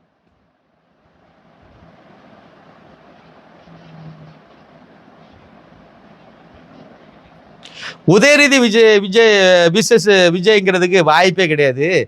தமிழக அரசியல் களம் ஏற்கனவே அண்ணாமலையை சுற்றி சார்ந்து நகர ஆரம்பிச்சிட்டு. தமிழகத்தில் பேசு படு பொருள் இன்னைக்கு அண்ணாமலை தான். அண்ணாமலையை பற்றி பேசுனாதான் நம்ம செய்தி வெளியே வருங்கிற லெவலில் தான் வந்து செல்வ பெருந்தகைங்கிற அந்த 5 கத்தி அமாவாசை இருக்கார்ல, அவர் வந்து அப்பப்போ அண்ணாமலையை பற்றி எதையாவது ஒன்று சொல்லி தான் செய்தியிலே வந்துட்டு இருக்காரு. அண்ணாமலையை பற்றி யாராவது விமர்சனம் பண்ணினாலும் அது பெரிய செய்தி தான். அண்ணாமலையை யாராவது பாராட்டி பேசினாலும் அதுதான் செய்தி தான். அதுதான் செய்தி. இதுதான் தமிழகத்தினுடைய நிலவரம். ஏற்கனவே அந்த மனிதர் ப்ரூவ் பண்ணிட்டார். பாஜகவினுடைய ஓட்டு வங்கி நான் ஏற்கனவே சொன்ன மாதிரி 2.6% 2021 இருந்த ஓட்டு சதவீதத்தை இந்த கடந்த 2024 பாராளுமன்ற தேர்தலில் 11% தூக்கி கொண்டு வந்துட்டார். அதனால அவருக்கு ஏற்கனவே மக்கள் ஆதரவு அதிகமாயிட்டு. இது இன்னும் வரக்கூடிய காலங்களில் இன்னும் அதிகமாக தான் போகுமே ஒழிய குறையதுக்கு வாய்ப்பு இல்லை. அதனால அண்ணாமலை விசஸ் மற்றவங்கன்னு வரும்னு வேணா நீங்கள் எடுத்துக்கலாமே ஒழிய விஜய் விசஸ் இன்னொருத்தர்னு வர்றதுக்கு சான்ஸே இல்லை. அதுவும் அண்ணாமலை விசஸ்ன்னு வரும்போது அந்த இடத்துல கூட விஜய் இருக்க வாய்ப்பு இல்லை. திமுக இருக்கலாம். திமுக ஏன்னா கூட்டணி பலமான கூட்டணி அமைச்சிருக்காங்க. அதனால திமுக இருக்கலாம். அது உதயநிதி இவரு இருக்கார்ல, ஸ்டாலின் காரும் இருக்கிறதுனால அது அண்ணாமலை விசஸ் ஸ்டாலின் அந்த மாதிரி வேணா வர்றதுக்கு வாய்ப்பு இருக்கும். ஸ்டாலினுக்கு காலத்துக்கு பிறகு உள்ளது நமக்கு தெரியாது. அது ரெண்டாவது பார்த்துக்கலாம். மொத்தத்தில் திமுகன்னு எடுத்துனுங்க. அண்ணாமலை விசஸ் திமுக. அண்ணாமலை கூட எடப்பாடி சேர போறாருன்னு இப்போ நிறைய பேர் ஊதிட்டு இருக்காங்க. அது சேரது வாய்ப்பு ரொம்ப கம்மி. அண்ணாமலையுடைய கூட்டணி வேணா வலுவாகும். பாஜக அணி வந்து இன்னும் பலமாகும். அதுக்கு நிறைய வாய்ப்பு இருக்கு. இன்னும் சில கட்சிகள் வந்து சேர்றதுக்கு வாய்ப்பு இருக்கு. சில அமைப்புகள் ஆதரவு கொடுக்க வாய்ப்பு இருக்கு. வேற சில சூழ்நிலைகள் வர்றதுக்கு வாய்ப்பு இருக்கு. எதுவா இருந்தாலும் சரி, அண்ணாமலை சுட்டி தான் சார் தமிழக அரசியலே நடக்குது. சிலர் என்ன சொல்றாங்கன்னா திமுகவுடைய எதிர்ப்பு வாக்களை பிரிக்க தான் விஜய் அரசியலுக்கு வந்திருக்காருன்னு சொல்றாங்க. அதை பத்தி என்ன நினைக்கிறீங்க?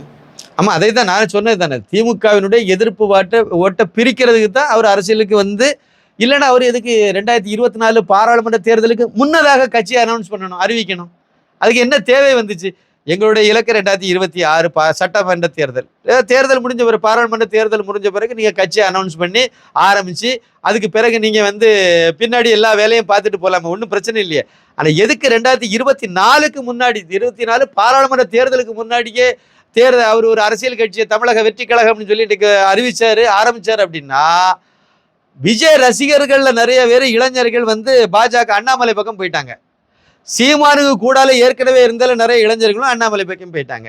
இவங்க அல்லாத படித்த இளைஞர்கள் நிறைய முதல் முறை வாக்காளர்கள் அண்ணாமலை பக்கம் போயிட்டாங்க. அப்ப ஏதாவது ஒரு வகையில அண்ணாமலை பக்கம் போன விஜய் ரசிகர்கள் திருப்பி இழுக்க முடியுமா? அப்ப இழுத்து திமுகவுக்கு ஓட்டு போடுங்கன்னா திப்பி போடுவாங்க, காரி துப்பிடுவாங்க, போட மாட்டாங்க. அப்ப அவங்கள நாம் தமிழர் பக்கம் நகர்த்தி விட்டா ஒருவேளை கொஞ்சம் பேர் நகர்றதுக்கு வாய்ப்பு இருக்குன்னு ஒரு முயற்சி பண்ணாங்க. ஆனா எனக்கு நகர்ந்த மாதிரி தெரியல. ஏன்னா எங்க வீட்டம்மா வந்து விஜயனுடைய தீவிரமான ரசிகை. ஆனா அவங்க வந்து பாஜக தான் ஓட்டு போட்டாங்க. அதே மாதிரி எனக்கு தெரிஞ்ச ஒரு அசோசியேட் டைரக்டர் மணிகண்டன், அவர் வந்து தீவிரமான விஜய் ரசிகர் தான். திரையில தான் பார்ப்பார், திரையில மட்டும்தான் பார்ப்பாரு. ஆனா அவர் பக்கா அண்ணாமலை ஆதரவாளர், மோடியினுடைய ஆதரவாளர். அவரும் வந்து அவருக்கு ஓட்டு போட்ட பிறகு சொல்றாரு, அவர் தீவிரமான பிஜேபி மோடி அண்ணாமலை ஆதரவாளர். மணிகண்டன் பேரு, அசோசியேட் டைரக்டர் அவரும் இதான் போட்டாரு. இது நிறைய பேர் இருக்காங்க, நம்ம லிஸ்ட்லயே நிறைய பேர் இருக்காங்க. இவங்கெல்லாம் விஜய ரசிகரா ஏத்துக்கிடுவாங்க, திரையில பாக்குறதெல்லாம் ஓகே. ஆனா ஒரு அரசியல்வாதியா அவரை பார்க்க, அவருக்கு ஓட்டு போடுற அளவுக்கு இல்ல, அந்த அளவு விழிப்புணர்வு இருக்கு. அதனால நான் என்ன சொல்றேன் அப்படின்னா, இவர் இந்த மாதிரி பிரிக்கணுங்கிற வேலையை தான் செய்தாங்க. வரக்கூடிய காலத்திலையும் திமுகவுக்கு கொத்தடிமை வேலை செய்யறதுக்காக திமுகவுக்கு எதிரான ஓட்டை பிரிக்கிற வேலையில இவங்க ஈடுபடுவாங்கிறதுல உறுதி. ஏன்னா அண்ணாமலை கரம் ஓங்குதுங்கிறது கண்டுபிடிச்சாச்சு. எடப்பாடி வந்து தேய்மானம் ஆகி போச்சுங்கிறதும் உறுதியாகி போச்சுது. அப்ப என்னமோ அடுத்த எலெக்ஷன்ல வரும்போது அண்ணாமலையுடைய கரம் இன்னும் மேலதான் எழும்பும். அப்ப அவருக்கு பக்கம் போகக்கூடிய ஓட்டை ஏதாவது ஒரு வகையில கொஞ்சம் பிரிக்க முடியுமான்னு முயற்சி பண்ணுவாங்க. சீமான் கூட அந்த அடிப்படையில போய் கூட்டணி வைக்கிறது வாய்ப்பு இருக்கு. கூட்டணி வச்சாலாவது 4 பேர் அந்த பக்கம், அதாவது பாஜக பக்கமுடைய ஓட்டுல 4 பேரை அங்க பிரிச்சு கொண்டு போக முடியுமான்னு முயற்சி பண்ணுவாங்க. ஆனா இன்னும் நிறைய சூழ்நிலைகள் மாறும்ல, நிறைய கதைகள் அடுத்தடுத்து நடக்க போகுது. தமிழகத்திலே கூட திமுக கூட்டணியில கூட நிறைய குளறுபடிகள்லாம் அடுத்து வர்றதுக்கு வாய்ப்பு இருக்கு. அது வந்தாலும் வராட்டாலும் வேற சில சம்பவங்கள், தரமான சம்பவங்கள் நிறைய தமிழகத்தில் அடுத்தடுத்து நடக்க உள்ளது. அதெல்லாம் வந்த பிறகு தானே 2026 தேர்தல் நடக்க உள்ளது. அதனால அந்த தேர்தலுக்கு முன்னாடி இன்னும் நிறைய சம்பவங்கள் இருக்கு தமிழ்நாட்டில். அதனால அந்த கூட்டணிகள்லாம் கூட நிறைய மாற்றம் வர்றதுக்கு வாய்ப்பு இருக்குன்னு தான் நான் நினைக்கிறேன். பார்ப்போம், பொறுத்திருந்து பார்ப்போம். விஜயோட அரசியல் வருகையால் 2026 யாருக்கு சாதகம் யாருக்கு பாதகம் நினைக்கிறீங்க? நான் வந்து கண்டிப்பாக யாருக்கு சாதகமா இருந்தோ பாதகமா இருக்கோ அதிகரித்து, அது எல்லாத்தையும் விட முக்கியமாக பாஜகவுக்கு பாதகம் இல்லை. எந்த வகையிலும் பாஜகவுக்கு டேமேஜே கிடையாது. இந்த வாட்டியே அது வந்திருக்கணும். அவருக்கு விஜய்களுடைய தாக்கம் இருந்திருந்தா இந்த வாட்டியே பாஜகவுக்கு வந்து இவ்வளவு ஓட்டு வந்து அதிகமாகாம அது தடுத்திருக்கணும். அது இல்லை, அதனால இங்க இல்லை. ஆனா திமுகவுக்கு பாதகம்னு ஒரு பாயிண்ட் எனக்கு இருக்கு. எந்த அடிப்படையில நான் சொல்றேன் அப்படின்னா, விஜயனுடைய ரசிகர்கள்ல நிறைய பேர் திமுகவுக்கு ஓட்டு போட்டுட்டு இருக்கக்கூடியவங்க, கடந்த காலங்கள்லயும் ஓட்டு போட்டவங்க. இன்னும் நீங்க ஜாதி ரீதியா எடுத்தீங்கன்னா எல்லா ஜாதி ரசிகர்களும் விஜய்க்கு இருக்காங்க, அது இருக்கு, இல்லைன்னு நான் சொல்லலை. அதுல குறிப்பாக இந்த இளைஞர்கள்ல நிறைய பேர் அதிகமாக ஒரு குறிப்பிட்ட ஜாதியில உள்ளவங்க தான் அதிகமாக விஜயனுடைய ரசிகர்களாக இருக்கிறாங்கன்னு நம்பப்படுது. அப்படின்னா அது பட்டியலின சமுதாயம், பறையர் சமுதாயத்தில் உள்ள இளைஞர்கள்ல நிறைய பேர் வந்து விஜயனுடைய ரசிகர்களா இருக்கிறதுல அவங்க தான் அதிகமா இருக்காங்க. மற்ற சமுதாயத்தில் இருக்கவங்க இருக்காங்க, கம்மியா இருக்காங்க. அப்போ இந்த பறையர் சமுதாயத்தில் இருக்கக்கூடிய விஜய ரசிகர்கள் வந்து மற்ற சமுதாயத்தில் உள்ள விஜய் ரசிகர்களை விட திமுகவுக்கு சார்பு நிலையில அதிகமா இருக்காங்க. நான் அந்த பாயிண்ட்ல தான் நான் இதை சொல்றேன். அப்படி நீங்க விஜய் வந்து தனியா ஒரு கட்சி வச்சிருக்க கட்சியில தனியா நின்னோ, இல்லைன்னா சீமான் கூட கூட்டணியிலே நிற்கும் பட்சத்துல திமுகவுக்கு இதுக்கு முன்னாடி விஜய் ரசிகர்கள் ஓட்டு போட்டுட்டே காலகாலமா வந்துட்டு இருக்காங்கல்ல, அவங்க விஜய் தனியா களத்துல இறங்கும் போது அந்த ஓட்டு பிரிஞ்சு இங்க வர்றதுக்கு வாய்ப்பு நிறைய. கண்டிப்பாக ஒரு கணிசமான வாக்குகள் வந்து திமுகவுக்கு இழக்கங்கிறது உறுதி. விடுதலை சிறுத்தைகளுக்கு இழக்குங்கிறதும் உறுதி. இந்த 2 கட்சிக்கும் அது ஒரே கூட்டணியில் தான் இருக்காங்க. அந்த 2 பேருக்குமே இழப்பு வர்றதுக்கு பெரிய வாய்ப்பு இருக்குன்னு நான் நம்புறேன். மற்ற கட்சிகளுக்கு பெருசா இருக்கமே எனக்கு தெரியல. காங்கிரஸுக்கோ கம்யூனிஸ்டுக்கோ இதனால விஜய்னால பெரிய இழப்பு வரும்னு நான் நம்பல. கம்யூனிஸ்ட் அது ஒரு கரைஞ்சு போன கட்சி தான். காங்கிரஸும் ஒரு இத்து போன கட்சி தான். இருந்தாலும் காங்கிரஸுக்குன்னு ஒரு எம்பிக்களும் எம்எல்ஏக்களும் இருக்கிறதுனால நம்ம அதை அங்கீகரிக்கணும்ல. அந்த அடிப்படையில் நான் சொல்றேன், அவங்களுக்கெல்லாம் தொண்டர்களே இல்லாத கட்சி காங்கிரஸ், அதனால அவங்க கவலைப்பட வேண்டியது கிடையாது. இவங்க திமுக இந்த கூட்டணி பரிவாரங்களோட சேர்ந்து தான் ஒப்பேத்திட்டு வாழ்க்கையை போறாங்க. கம்யூனிஸ்டுக்கும் அதே நிலவரம் தான். பாஜகவுக்கு சுத்தமா அதனோட பாதிப்பே இல்லை. திமுகவும் விடுதலை சிறுத்தைகளும் வேணா பாதிப்புக்கு உள்ளாவாங்க அப்படிங்கிறத என்னுடைய பார்வை. சில வருஷங்களுக்கு முன்னாடி ராகுல் காந்தியை விஜய் நேரில் சந்திச்சு பேசினார். அதனால் விஜயோட கட்சி ஆரம்பிக்கிறதுக்கு ராகுலோட பங்கு இருக்குன்னு நினைக்கிறீங்களா? இல்லை, ராகுல் காந்திக்கு இப்போ கூட அவர் பாராளுமன்ற எதிர்க்கட்சி தலைவராக தேர்ந்தெடுக்கப்பட்ட உடனேயே விஜய் உடனே இங்கிருந்து வாழ்த்தெல்லாம் சொன்னார், வாழ்த்து அனுப்புனார், வாழ்த்தெல்லாம் சொன்னார். அது அவங்க ஒரு ரிலேஷன்ஷிப்பை மெயின்டைன் பண்ணிட்டு இருக்காங்கிறது உண்மைதான். பழைய இதுல இருந்தே இருக்காங்க அவங்க. அது வேற மாதிரி ஏதோ அதுக்கு பின்புலத்தில் இந்த மிஷினரி கும்பலுடைய செயல்பாடுகள் அஜெண்டா அதுக்குள்ளே இருக்க மாதிரி எனக்கு தோணுது. அது இருந்துட்டு போவோம். ஆனால் அதனால இந்த கூட்டணியிலலாம் பெருசாக வருங்கிற மாற்றம் வரும்னு நான் நம்பலை. அது எப்படின்னா மிஷினரி கும்பல் எப்பவுமே மிஷினரி கும்பல் ஒன்று, இந்த ஜிகாதிகள் ஒன்று, அதாவது மதமாற்ற கும்பல், குண்டு வெடிப்பு கோஷ்டி இருக்கலாம். எல்லா முஸ்லீம்களும் நம்ம ஜிகாதிகள்னு நான் சொல்ல வரல. எல்லா கிறிஸ்தவங்களும் தேச துரோகிகள்னு நான் சொல்ல வரல. ஆனால் அதில் நிறைய பேர் தேச துரோகிகளாக இருக்காங்க, இந்த தேசத்துக்கு எதிரான நிலைப்பாட்டில் இருக்காங்க. அந்த மாதிரிப்பட்ட கிறிஸ்டின், அந்த மாதிரிப்பட்ட முஸ்லீம் கும்பல் இருக்கலாம். இது அந்த சூழ்நிலைக்கு தக்கவாறு அவங்க காயை நகர்த்திக்கிட்டே இருப்பாங்க. உதாரணத்துக்கு நல்ல உதாரணம் நம்ம இப்போ சொல்லணும்னா அண்டை மாநிலம் கேரளா. இவ்வளவு, அதாவது பினராயி விஜயன் ஒரு கிறிஸ்தவர், அவருடைய மகளை ஒரு முஸ்லீம் மதவெறி கும்பலுக்கு தான் கல்யாணம் பண்ணியே கொடுத்தார். எஸ்டிபிஐ அந்த கட்சி, அதை எஸ்டிபிஐ பிஎஃப்ஐ அதில் உள்ள ஒரு முக்கியமான ஆளாக இருந்த ஒருத்தருக்கு தான் மகளை கல்யாணம் பண்ணி கொடுத்தாரு. அப்போ அவர் என்ன நினைச்சாருன்னா, கிறிஸ்தவ ஓட்டும் முஸ்லீம் ஓட்டும் நமக்கு ஏற்கனவே கிடைச்சிட்டு இருக்கு, தொடர்ந்து அவங்க ஓட்டெல்லாம் நமக்கு பல்கா கிடைக்கும். அவர் ஏற்கனவே 2வது முதலமைச்சர் ஆனதே அந்த ஓட்டு முதல் முறை ஆனதும் சரி, 2வது முறை ஆனதும் சரி, கேரளாவில் உள்ள கிறிஸ்தவ முஸ்லீம் ஓட்டு அந்த மதவெறி கும்பலுடைய ஓட்டுனால தான் அவர் வந்தார். அதில் சந்தேகமே கிடையாது. ஆனால் இந்த தேர்தலில் பாருங்க, பாராளுமன்ற தேர்தலில் மார்க்சிஸ்ட் கம்யூனிஸ்ட் கட்சிக்கு கேரளாவில் கிடைச்ச வெற்றி பெற்றது ஒரே ஒரு தொகுதி தான். பாஜகவுக்கு அங்கே கிடைச்சதும் ஒரே ஒரு தொகுதி தான். பாஜக அங்கே பெரிய அளவில் கட்சி இன்னும் ஆட்சி பிடிக்கல, இல்லைன்னா ஒரு எம்எல்ஏ கூட உருவாக்கலை இது வரைக்கும். முதல் முறையாக ஒரு எம்பி திருச்சூர் தொகுதியில் சுரேஷ் கோபி வெற்றி பெற்றிருக்கார். அது பாஜகவில் இருந்து. அப்போ அக்கௌண்ட்டை ஓட் பண்ணி பாஜக ஒரு இடத்துல வெற்றி பெற்றிருக்கு. கிட்டத்தட்ட ஒரு 2வது முறையாக முதலமைச்சராக இருக்கக்கூடிய பினராயி விஜயனுடைய கட்சி ஒரே ஒரு இடத்துல தான் வெற்றி பெற்றிருக்கு. அவங்களும் ஒரு இடம், பாஜகவும் ஒரு இடம். என்ன காரணம்? அது அங்க முஸ்லீம் கிறிஸ்டின்ஸ் சந்தர்ப்பவாதிகள், அந்த மதமாற்ற கும்பல்னு நான் சொல்றேன் பாத்தீங்களா, முஸ்லீம் ஜிகாதிகள்னு நான் சொல்றேன் பாத்தீங்களா, இந்த கும்பல் சந்தர்ப்பவாதிகள். இந்த எலெக்ஷன் இதுவரைக்கும் பினராயி விஜயனுக்கு ஆதரவு கொடுத்த அந்த கும்பல் இந்த தேர்தலில் காங்கிரஸ் ஆதரிச்சாங்க, பினராயி விஜயனை தெருவில் விட்டுட்டாங்க. இதே மாதிரி ரொம்ப வருஷமா மேற்கு வங்காளத்தில் கம்யூனிஸ்ட் ஆதரிச்சுட்டு இருந்தவங்க தான் முஸ்லீம் கும்பல்கள், கிறிஸ்தவ கும்பல்கள் அதே மாதிரி ஆரம்பிச்சுட்டு இருந்தாங்க. கிறிஸ்தவனை ஒட்டுமொத்தமாக மறுபடியும் சொல்றேன், தேசத்தை நேசிக்கக்கூடிய தேசியவாத தேசிய சித்தாந்தத்தில் உள்ள இந்த நாட்டுக்கு மேல நம்பிக்கை வச்சிருக்கக்கூடிய நல்ல கிறிஸ்தவங்க, நல்ல முஸ்லீம்கள், அப்துல் கலாம்கள்லாம் இருக்காங்கல்ல, அவங்கள விட்டுருங்க. இந்த மதமாற்ற குண்டு வைப்பு கோஷ்டி, அப்புறம் இந்த நாட்டை முஸ்லீம் கிறிஸ்தவ நாடு ஆக்கணும்னு அலையுதுல ஒரு குரூப், அதை நீங்க எடுத்துருங்க. இந்த குரூப்பை மட்டுமே நான் வச்சு பேசுறேன். இதை மாதிரி இருந்த மேற்கு வங்காளத்தில் இருந்த அத்தனை பேரும் கம்யூனிஸ்டை தான் ஆதரிச்சுட்டு இருந்தாங்க.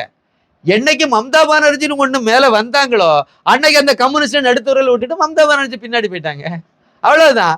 இதே மாதிரி இந்த தேர்தலில் இன்னொரு சம்பவம் உங்களுக்கு சொல்றேன். உத்தரப்பிரதேசத்துல இதுவரைக்கும் மாயாவதி தொடர்ந்து இந்த முஸ்லிம்களுக்கு பிரதிநிதித்துவம் அதிகமா கொடுத்துக்கிட்டே வந்தாங்க. அவங்க முதலமைச்சரா இருக்கும் போதும் மந்திரி சபையில அதிக பிரதிநிதித்துவம் கொடுத்தாங்க. எம்எல்ஏக்கள் ஒவ்வொரு தேர்தலையும் எம்எல்ஏக்களா இருந்தாலும் சரி, எம்பி எலெக்ஷனா இருந்தாலும் சரி, எம்எல்ஏ எலெக்ஷனாலும் சரி, இல்லை உள்ளாட்சி தேர்தலா இருந்தாலும் சரி, அதிகமான பிரதிநிதித்துவம் முஸ்லிம்களுக்கு கொடுத்துக்கிட்டே வந்தாங்க. இந்த தேர்தலையும் அவங்க அதிகமான வேட்பாளர்கள், முஸ்லிம் வேட்பாளர்களை நிப்பாட்டினாங்க. ஆனா அந்த கட்சி மிக மிக கேவலமா தோக்கிறதுக்கு இந்த முஸ்லிம்கள் காரணமாயிட்டாங்க. அந்த அம்மாவே வெளிப்படையா தேர்தலுக்கு பிறகு சொன்ன ஸ்டேட்மெண்ட் அது. நான் உங்களை நம்பி உங்களுக்கு நான் நிறைய பிரதிநிதித்துவம் கொடுத்துக்கிட்டே வந்தேன், ஆனா நீங்க எனக்கு இந்த அளவுக்கு மிக மோசமான தோல்வியை நான் அதனாலேயே சந்திச்சிருக்கேன். உங்களுக்கு நிறைய பேரை உங்க ஆட்களை வேட்பாளராக விட்டேன், ஆனா நீங்க நன்றி கேட்ட தரவா நீங்க என்ன ஓட்டுனேன்னு புறக்கணிச்சிட்டீங்க. வரக்கூடிய காலங்கள்ல நான் உங்களை பிரதிநிதித்துவப்படுத்தணும்னா, வேட்பாளர் நிப்பாட்டணும்னா யோசிக்கணும். நீங்க எனக்கு உதவாத போது நான் எதுக்கு உங்களுக்கு உதவணும்னு கேட்டாங்க. உண்மையிலே கேட்டாங்க. அநேகமாக பாருங்க வரக்கூடிய தேர்தலில் ஊபியில் வேற மாதிரியான நிலைப்பாடு வரும். அநேகமாக பாஜக கூட அந்த மாதிரி கூட்டணி வைக்க போறாங்கன்னு நினைக்கிறேன். அதை நோக்கி நகர்ற மாதிரி என்னுடைய பார்வை இருக்காங்க. நான் இதில் என்ன சொல்ல வரேன்னா, இந்த கிறிஸ்டின் முஸ்லீம் தானே அவங்கள தூக்கி கொண்டாடிட்டு இருந்தாங்க இதுக்கு முன்னாடி. ஊபியை பொறுத்தவரையும் முஸ்லீம்ஸ் அதிகம், அவங்க கொண்டாடிட்டு இருந்தாங்கல்ல. இப்போ ஏன் திருப்பி அவங்கள அப்படியே நடுத்தூரில் விட்டுட்டாங்க? எல்லாம் காங்கிரஸ் பக்கம் ஏன் போயிட்டாங்க? எல்லாரும் அகிலேஷ் யாதவ் பக்கம் ஏன் போனாங்க? சந்தர்ப்பவாதிகள், சந்தர்ப்பத்துக்கு தக்கவாறு தான் இருப்பாங்க. ஜெயலலிதா அந்த அம்மா இருக்கிறது வரைக்கும் முஸ்லீம் கிறிஸ்தவங்க வந்து ஒட்டு மொத்தமாக திமுகவுக்கு ஓட்டு போட மாட்டாங்க. ஜெயலலிதாவுக்கும் போடுவாங்க, அங்கேயும் போடுவாங்க, இங்கேயும் போடுவாங்க, மாற்றி மாற்றி போட்டுட்டு இருந்தாங்க. சர்ச்சில் மசூதியில் ரகசியமாக சொல்லுவாங்களே ஒழிய திமுகவுக்கு ஓட்டு போடுங்கன்ட்டு வெளிப்படையாக சொல்ல மாட்டாங்க. சொன்னாங்கன்னா அப்புறம் அவங்களுக்கு தெரியும், அந்த பயம் இருந்துச்சு. என்னைக்கு ஜெயலலிதா மரணம் அடைஞ்சாங்களோ அதுக்கு பிறகு பார்த்தீங்கன்னா ஒட்டு மொத்தமாக வெளிப்படையாகவே பிரச்சாரம் பண்ணிட்டாங்க. சர்ச்சிலையும் மசூதிலையும் ஜமாத்துலையும் அப்படியே தீர்மானமே ஓட்டிட்டாங்க. நீங்கள் எல்லாருமே வந்து திமுகவுக்கு தான் ஓட்டு போடணும்னு சொல்லிட்டாங்க. சொல்லி எல்லாமே மத பிரச்சாரமே பண்ணி தான் திமுக ஓட்டு போட்டுட்டு இருக்காங்க. நான் என்ன சொல்ல வரேன் அப்படின்னா, இதே திமுகவுடைய அது எப்படி கேரளாவில் கம்யூனிஸ்டுக்கு பினராயி விஜயனுக்கு நடந்ததோ அது வந்து மு.க. ஸ்டாலினுக்கு நடக்காதுன்னு எப்படி சொல்றீங்க? ஏன் நடக்கக்கூடாது? நடக்கும். அப்போ என்னைக்காவது ஒரு சந்தர்ப்பத்தில் அது ஒரு காங்கிரஸ், விஜய், இல்லைன்னா வேற அது கூட விடுதலை சிறுத்தைகள், இல்லைன்னா வேற ஏதாவது, இல்லைன்னா காங்கிரஸ், விஜய், அப்புறம் எடப்பாடி பழனிசாமி, இந்த மாதிரி இதெல்லாம் நடக்குமான்னு எனக்கு தெரியல. இந்த மாதிரி ஏதாவது ஒரு சூழ்நிலை அடுத்த தேர்தலில் வருமானால் அந்த நேரத்தில் கிறிஸ்டின் முஸ்லீம் நேரே திமுகவை தெருவில் விட்டுருவாங்க. இப்போதைக்கு திமுகவும் காங்கிரஸும் ஒன்று. இந்த காங்கிரஸ் வெளியே போயிட்டு இன்னொரு அணி அமைக்கிறாங்க அப்படின்னா திமுகவை விட இதுதான் நமக்கு இன்னும் குண்டு வைக்க இவங்க தான் வசதி பண்ணி தருவாங்கன்னு நம்பினாங்கன்னு நேராக அந்த பக்கம் போயிடுவாங்க. அதை நோக்கி தான் ராகுல் காந்தியும் வந்து பாராளுமன்றத்திலே இந்துக்கள்னாலே அவங்க வெறி பிடிச்சவங்க, அவங்க பூதா கலவரம் பண்ணக்கூடியவங்க, பூதா வந்து அவங்க பயங்கரவாதிகள் சித்தரிச்சதே காரணமே அதுதான். இந்துக்கள் என்று சொல்லப்படுகிறவர்கள் அவ்வளோ பேரும் அவங்க கலவரக்காரர்கள் அந்த ஆள் வாயை திறந்ததே அதுக்கு தான், முஸ்லீம்களை திருப்திப்படுத்துக்கு. ஏன்னா முஸ்லீம் கட்சின்னு ஆயிட்டு காங்கிரஸ் இப்போ வந்து அகில இந்திய அளவில் முஸ்லீம் சென்ட்ரிக் பார்ட்டிங்கிற பேரை எடுத்துட்டு முஸ்லீம்கள்னா முழுக்க காங்கிரஸ் ஆதரிக்கிற நிலைப்பாட்டுக்கு வந்துட்டாங்க. அப்போ அந்த இதை தக்க வைக்க தமிழ்நாட்டிலையும் அதே சூழ்நிலை தானே வரும். இப்போ திமுகவும் காங்கிரஸும் கூட்டணியில் இருக்கிறதுனால அவங்க எல்லாரும் அந்த கூட்டணியில் இருக்காங்க. அப்படியே காங்கிரஸ் தனியாக ஒரு கூட்டணி அமைச்சு அது ஒரு நம்பிக்கையை ஊட்டுற மாதிரி ஒரு சூழலை வந்துச்சுன்னா கிறிஸ்டின் முஸ்லீம் ரெண்டு அந்த பக்கம் போயிடுவாங்க. திமுகவை காயெல்லாம் கடையில் வச்சிருவாங்க, இவளை கூம்பலை ஏற்றிடுவாங்க. இதுதான் நிலவரம். அதனால இவங்களை வந்து இப்போ நம்பிட்டு இருக்காங்க. அவங்க நம்பகத்தன்மை உள்ளவங்க அல்ல. என்னைக்குமே அவங்க வந்து சந்தர்ப்ப சூழ்நிலைக்கு தக்கவாறு தான் நடப்பாங்க. சந்தர்ப்பவாதிகள். ஏன்னா அவங்களுக்கு வந்து குண்டு வைக்கிறதுக்கு ஆதரவாக இருக்கிறதுல யார் அதிகமாக சப்போர்ட் பண்ணுவாங்களோ அவங்க பக்கம் நிற்பாங்க.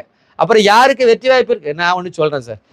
SDPI இது வந்து பாப்புலர் ஃப்ரண்ட் ஆஃப் இந்தியா அப்படிங்கிற தடை செய்யப்பட்ட அமைப்பினுடைய குழந்தை.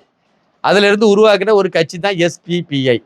அப்போ இந்த கட்சி வந்து கடந்த தேர்தலில் வந்து எடப்பாடி பழனிசாமி கூட கூட்டணி வச்சுருந்தாங்க. ஆனால் அவங்க எல்லா இடமும் என்ன பிரச்சாரம் பண்ணாங்க தெரியுமா?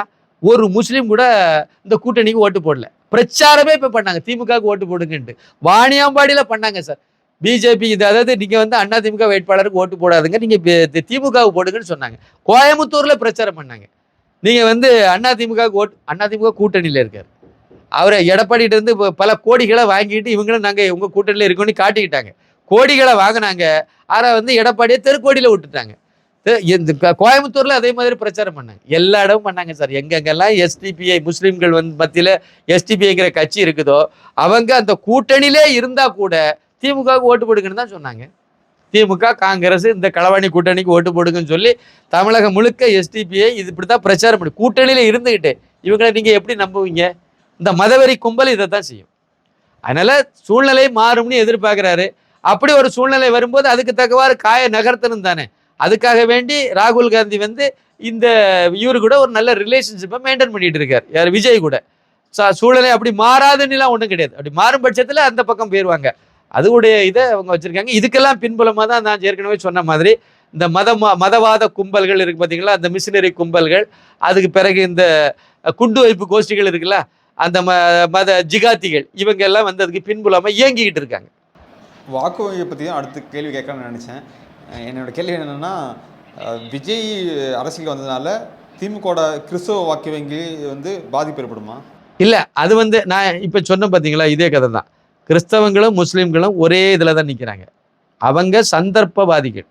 கிறிஸ்தவங்களாம் எல்லாத்தையும் சொல்லலை, அந்த மதவெறி கும்பல், மதமாற்ற கும்பல் இதை எடுத்துடுங்க, ஜிகாதிகளை எடுத்துடுங்க. இவங்க தான் சார், இவங்க கட்டுப்பாட்டில் தான் மற்றவங்க இருக்காங்க. இவங்க தான் எல்லா ஜமாத்துகளையும் கண்ட்ரோல் பண்ணுறாங்க.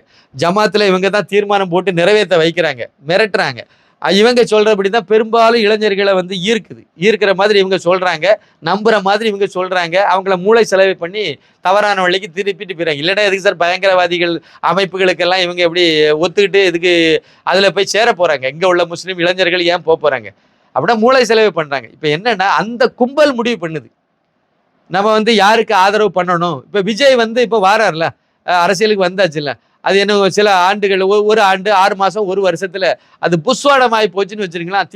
திமுக காங்கிரஸ் கூட்டணியிலே இவங்க நின்றுட்டு இருப்பாங்க. அந்த மிஷினரி கும்பலும் அதே தான் பண்ணும். சந்தர்ப்பத்துக்கு தக்கவாறு விஜயை பயன்படுத்துவாங்க. விஜய் தான் சார் அவங்க வந்து சீமானையும் பயன்படுத்தினாங்க. சீமானை வந்து அரசியலுக்கு கொண்டு வந்து இயக்குனது அத்தனை திமுகவை அரசியல் கட்சி ஆரம்பிக்க வச்சதே மிஷினரி கும்பல் தான். காமராஜரை வீழ்த்தணும், அவங்களுக்கு மதம் மாத்துறதுக்கு இங்கே சரியான ஒரு இது தேவை. அன்னைக்கு வந்து மிஷினரி கும்பல்கள் வேலை பார்த்து தான் திமுகங்கிறத ஒரு கட்சியை உதயமாக்க வச்சு அதை வளர்த்து அதுக்கு வந்து அதை அப்படியே கொண்டு வந்து ஒரு நல்லாட்சி கொடுத்த ஒரு மாபெரும் தலைவனை தோக்கடிச்சாங்க. இதுக்கு பின்புலத்தில் இருந்தது மிஷினரி கும்பல். அன்னைக்கு அதை காமராஜரே உணரல, தெரியல. அதெல்லாம் வந்து அந்த அளவுக்கு அவங்க வந்து ரொம்ப ரொம்ப மைன்யூட்டாக அந்த காயை நகர்த்திக்கிட்டே வந்தாங்க. கரெக்டாக அதை அச்சீவ் பண்ணாங்க. ஆனால் எம்ஜிஆர்னு ஒரு ஆள் வந்து எதிர்பாராமல் உள்ள வந்து ஒரு தனி கட்சி ஆரம்பிக்கக்கூடிய அளவுக்கு வந்ததுனால அதுக்கு உள்ளால இவங்களால பெரிய அளவில் பண்ண முடியல. ஆனாலும் இவங்களுடைய விசுவாசம் எல்லாமே வந்து கருணாநிதி பக்கமே இருந்துட்டு இருந்துச்சு. கருணாநிதி மரணத்துக்கு பிறகு ஜெயலலிதானி அந்த அம்மா வந்ததையும் இவங்க எதிர்பார்க்கல. அந்த அம்மா வரும்போதும் வந்து அவங்க வந்து அது ஒரு மாதிரி அரசியல் பண்ணனால, போல்டான ஒரு இரும்பு பெண்மணியாக ஒரு அரசியல் களத்தில் வந்ததுனால வெளிப்படையாக கருணாநிதிக்கு ஆதரவு கொடுக்கறதுக்கு ஒரு அச்சம் ஆகி போச்சுது, ஒரு பயமாக வச்சுது. அதனால அடக்கி வாசித்தாங்க. இப்போ அந்த தலைவர்களெல்லாம் இல்லை அப்படிங்கிற பட்சத்தில் திமுகவுக்கு திறந்த மனசோட வெளிப்படையாகவே ஆதரவு கொடுத்துட்டு இருக்காங்க. தமிழ்நாட்டில் மட்டும்தான் இது ரொம்ப வெளிப்படையாக நடந்துட்டு இருக்கு. இந்தியா முழுக்கவே இப்போ அந்த மாதிரி ஆதரவு கொடுக்கக்கூடிய மனப்பான்மைக்கு வந்து கொடுத்துட்டு இருக்காங்க. இப்போ நான் என்ன சொல்றேன் அப்படின்னா, இப்போ பார்த்துட்டே இருப்பாங்க. சீமானை கொண்டு வந்தாங்க. சீமானை கொண்டு வந்தது எதுக்குன்னா, ஏதாவது ஒரு சூழ்நிலையில திமுக வந்து தோல்வியை தழுவும் பட்சத்தில் அந்த இடத்துல சீமானை தூக்கி மேலே கொண்டு வந்துடணும். அப்படி வலுவா ஆயிட்டாருன்னா அப்போ சீமானை கொண்டு வந்துடணும். இல்லை அப்படின்னா திமுக தான் ஃபர்ஸ்ட் ப்ரியாரிட்டி வச்சிருக்கோம். திமுகவுக்கு ஏதாவது வகையில தோல்வியை ஏற்படக்கூடிய சூழ்நிலை வருதுன்னா இந்த எதிர்த்த ஓட்டை பிரிச்சு விட்டா திமுக வெற்றி பெற்றோம். 2021 நீங்க சீமான் வந்து அரசியல் களத்திலே இல்லாம இருந்திருந்தா நான் திமுக தோத்து போயிடும். நிறைய இடத்துல அண்ணா திமுக கூட்டணி, அண்ணா திமுக பாஜக கூட்டணி வந்து வெற்றி பெற்றிருக்கும். நீங்க அப்படி ஒரு கால்குலேஷன் எடுத்து பார்த்தீங்கன்னா அது அப்படிதான் இருக்கும். ஏன்னா திமுகவுக்கு எதிரானவங்க தான் இந்த கூட்டணியில ஓட்டு போடுவாங்க. இப்படி ஒரு கான்செப்ட் இருக்குல்ல. அப்ப அதை பிரிச்சு அழகா வந்து இவரு விட்டாரு. இவங்களுக்கு வந்து அது வாய்ப்பா இருந்து 2024 பாராளுமன்றத்தில் அப்பட்டமாவே வந்துட்டு சீமான் வாங்கின ஓட்டு எல்லாமே அந்த 8.1% ஓட்டுமே திமுகவுக்கு எதிரான ஓட்டு. அப்ப திமுகவுக்கு எதிரான ஓட்டுல இவரை வச்சிருக்காங்க. இவருடைய கிராஃப் டப்புனு பிக்கப் ஆகி ஒரு 24-25% எகிரிட்டுன்னு வச்சுடுங்க. திமுக விட்டுட்டு இந்த பக்கம் வந்துடுவாங்க. அந்த கும்பல் அப்படியே வந்துடும். திமுக விட்டுட்டு அப்படியே சீமான் பக்கம் வந்துடும். இப்ப சீமான் வந்து இதுக்கு மேல வண்டி மூவ் ஆகல, அது தத்தளிக்குதுன்னு சொல்றதுனாலதான் விஜய் களம் இறக்குறாங்க. இப்ப விஜயனுடைய இது வந்து பிக்கப் ஆகி பெருசா வந்துட்டு சீமான் கூட சேர்த்து இங்க ஒரு பெரிய அரசியல் இதை கொண்டு வரலான்னா திமுக இதுன்னு கொண்டு வரதுக்கு முயற்சி பண்றாங்க. திமுக அதுக்கு எதிராக வரக்கூடியது வந்து விஜயும் சீமானையும் சேர்த்து ஒரு அணியை கொண்டு வந்தா களத்தில் இல்லாம மற்ற கட்சிகள்லாம் கொண்டு போயிடலாம்னு நினைக்கிறாங்க. அவங்களுக்கு எல்லாத்துக்குமே சிம்ம சொப்பனமா தமிழக அரசியல்ல இருக்க ஒரே ஆளு வந்து அண்ணாமலை தான். எடப்பாடி கூட அவங்களுக்கு வந்து ஒரு பொருட்டே இல்லை.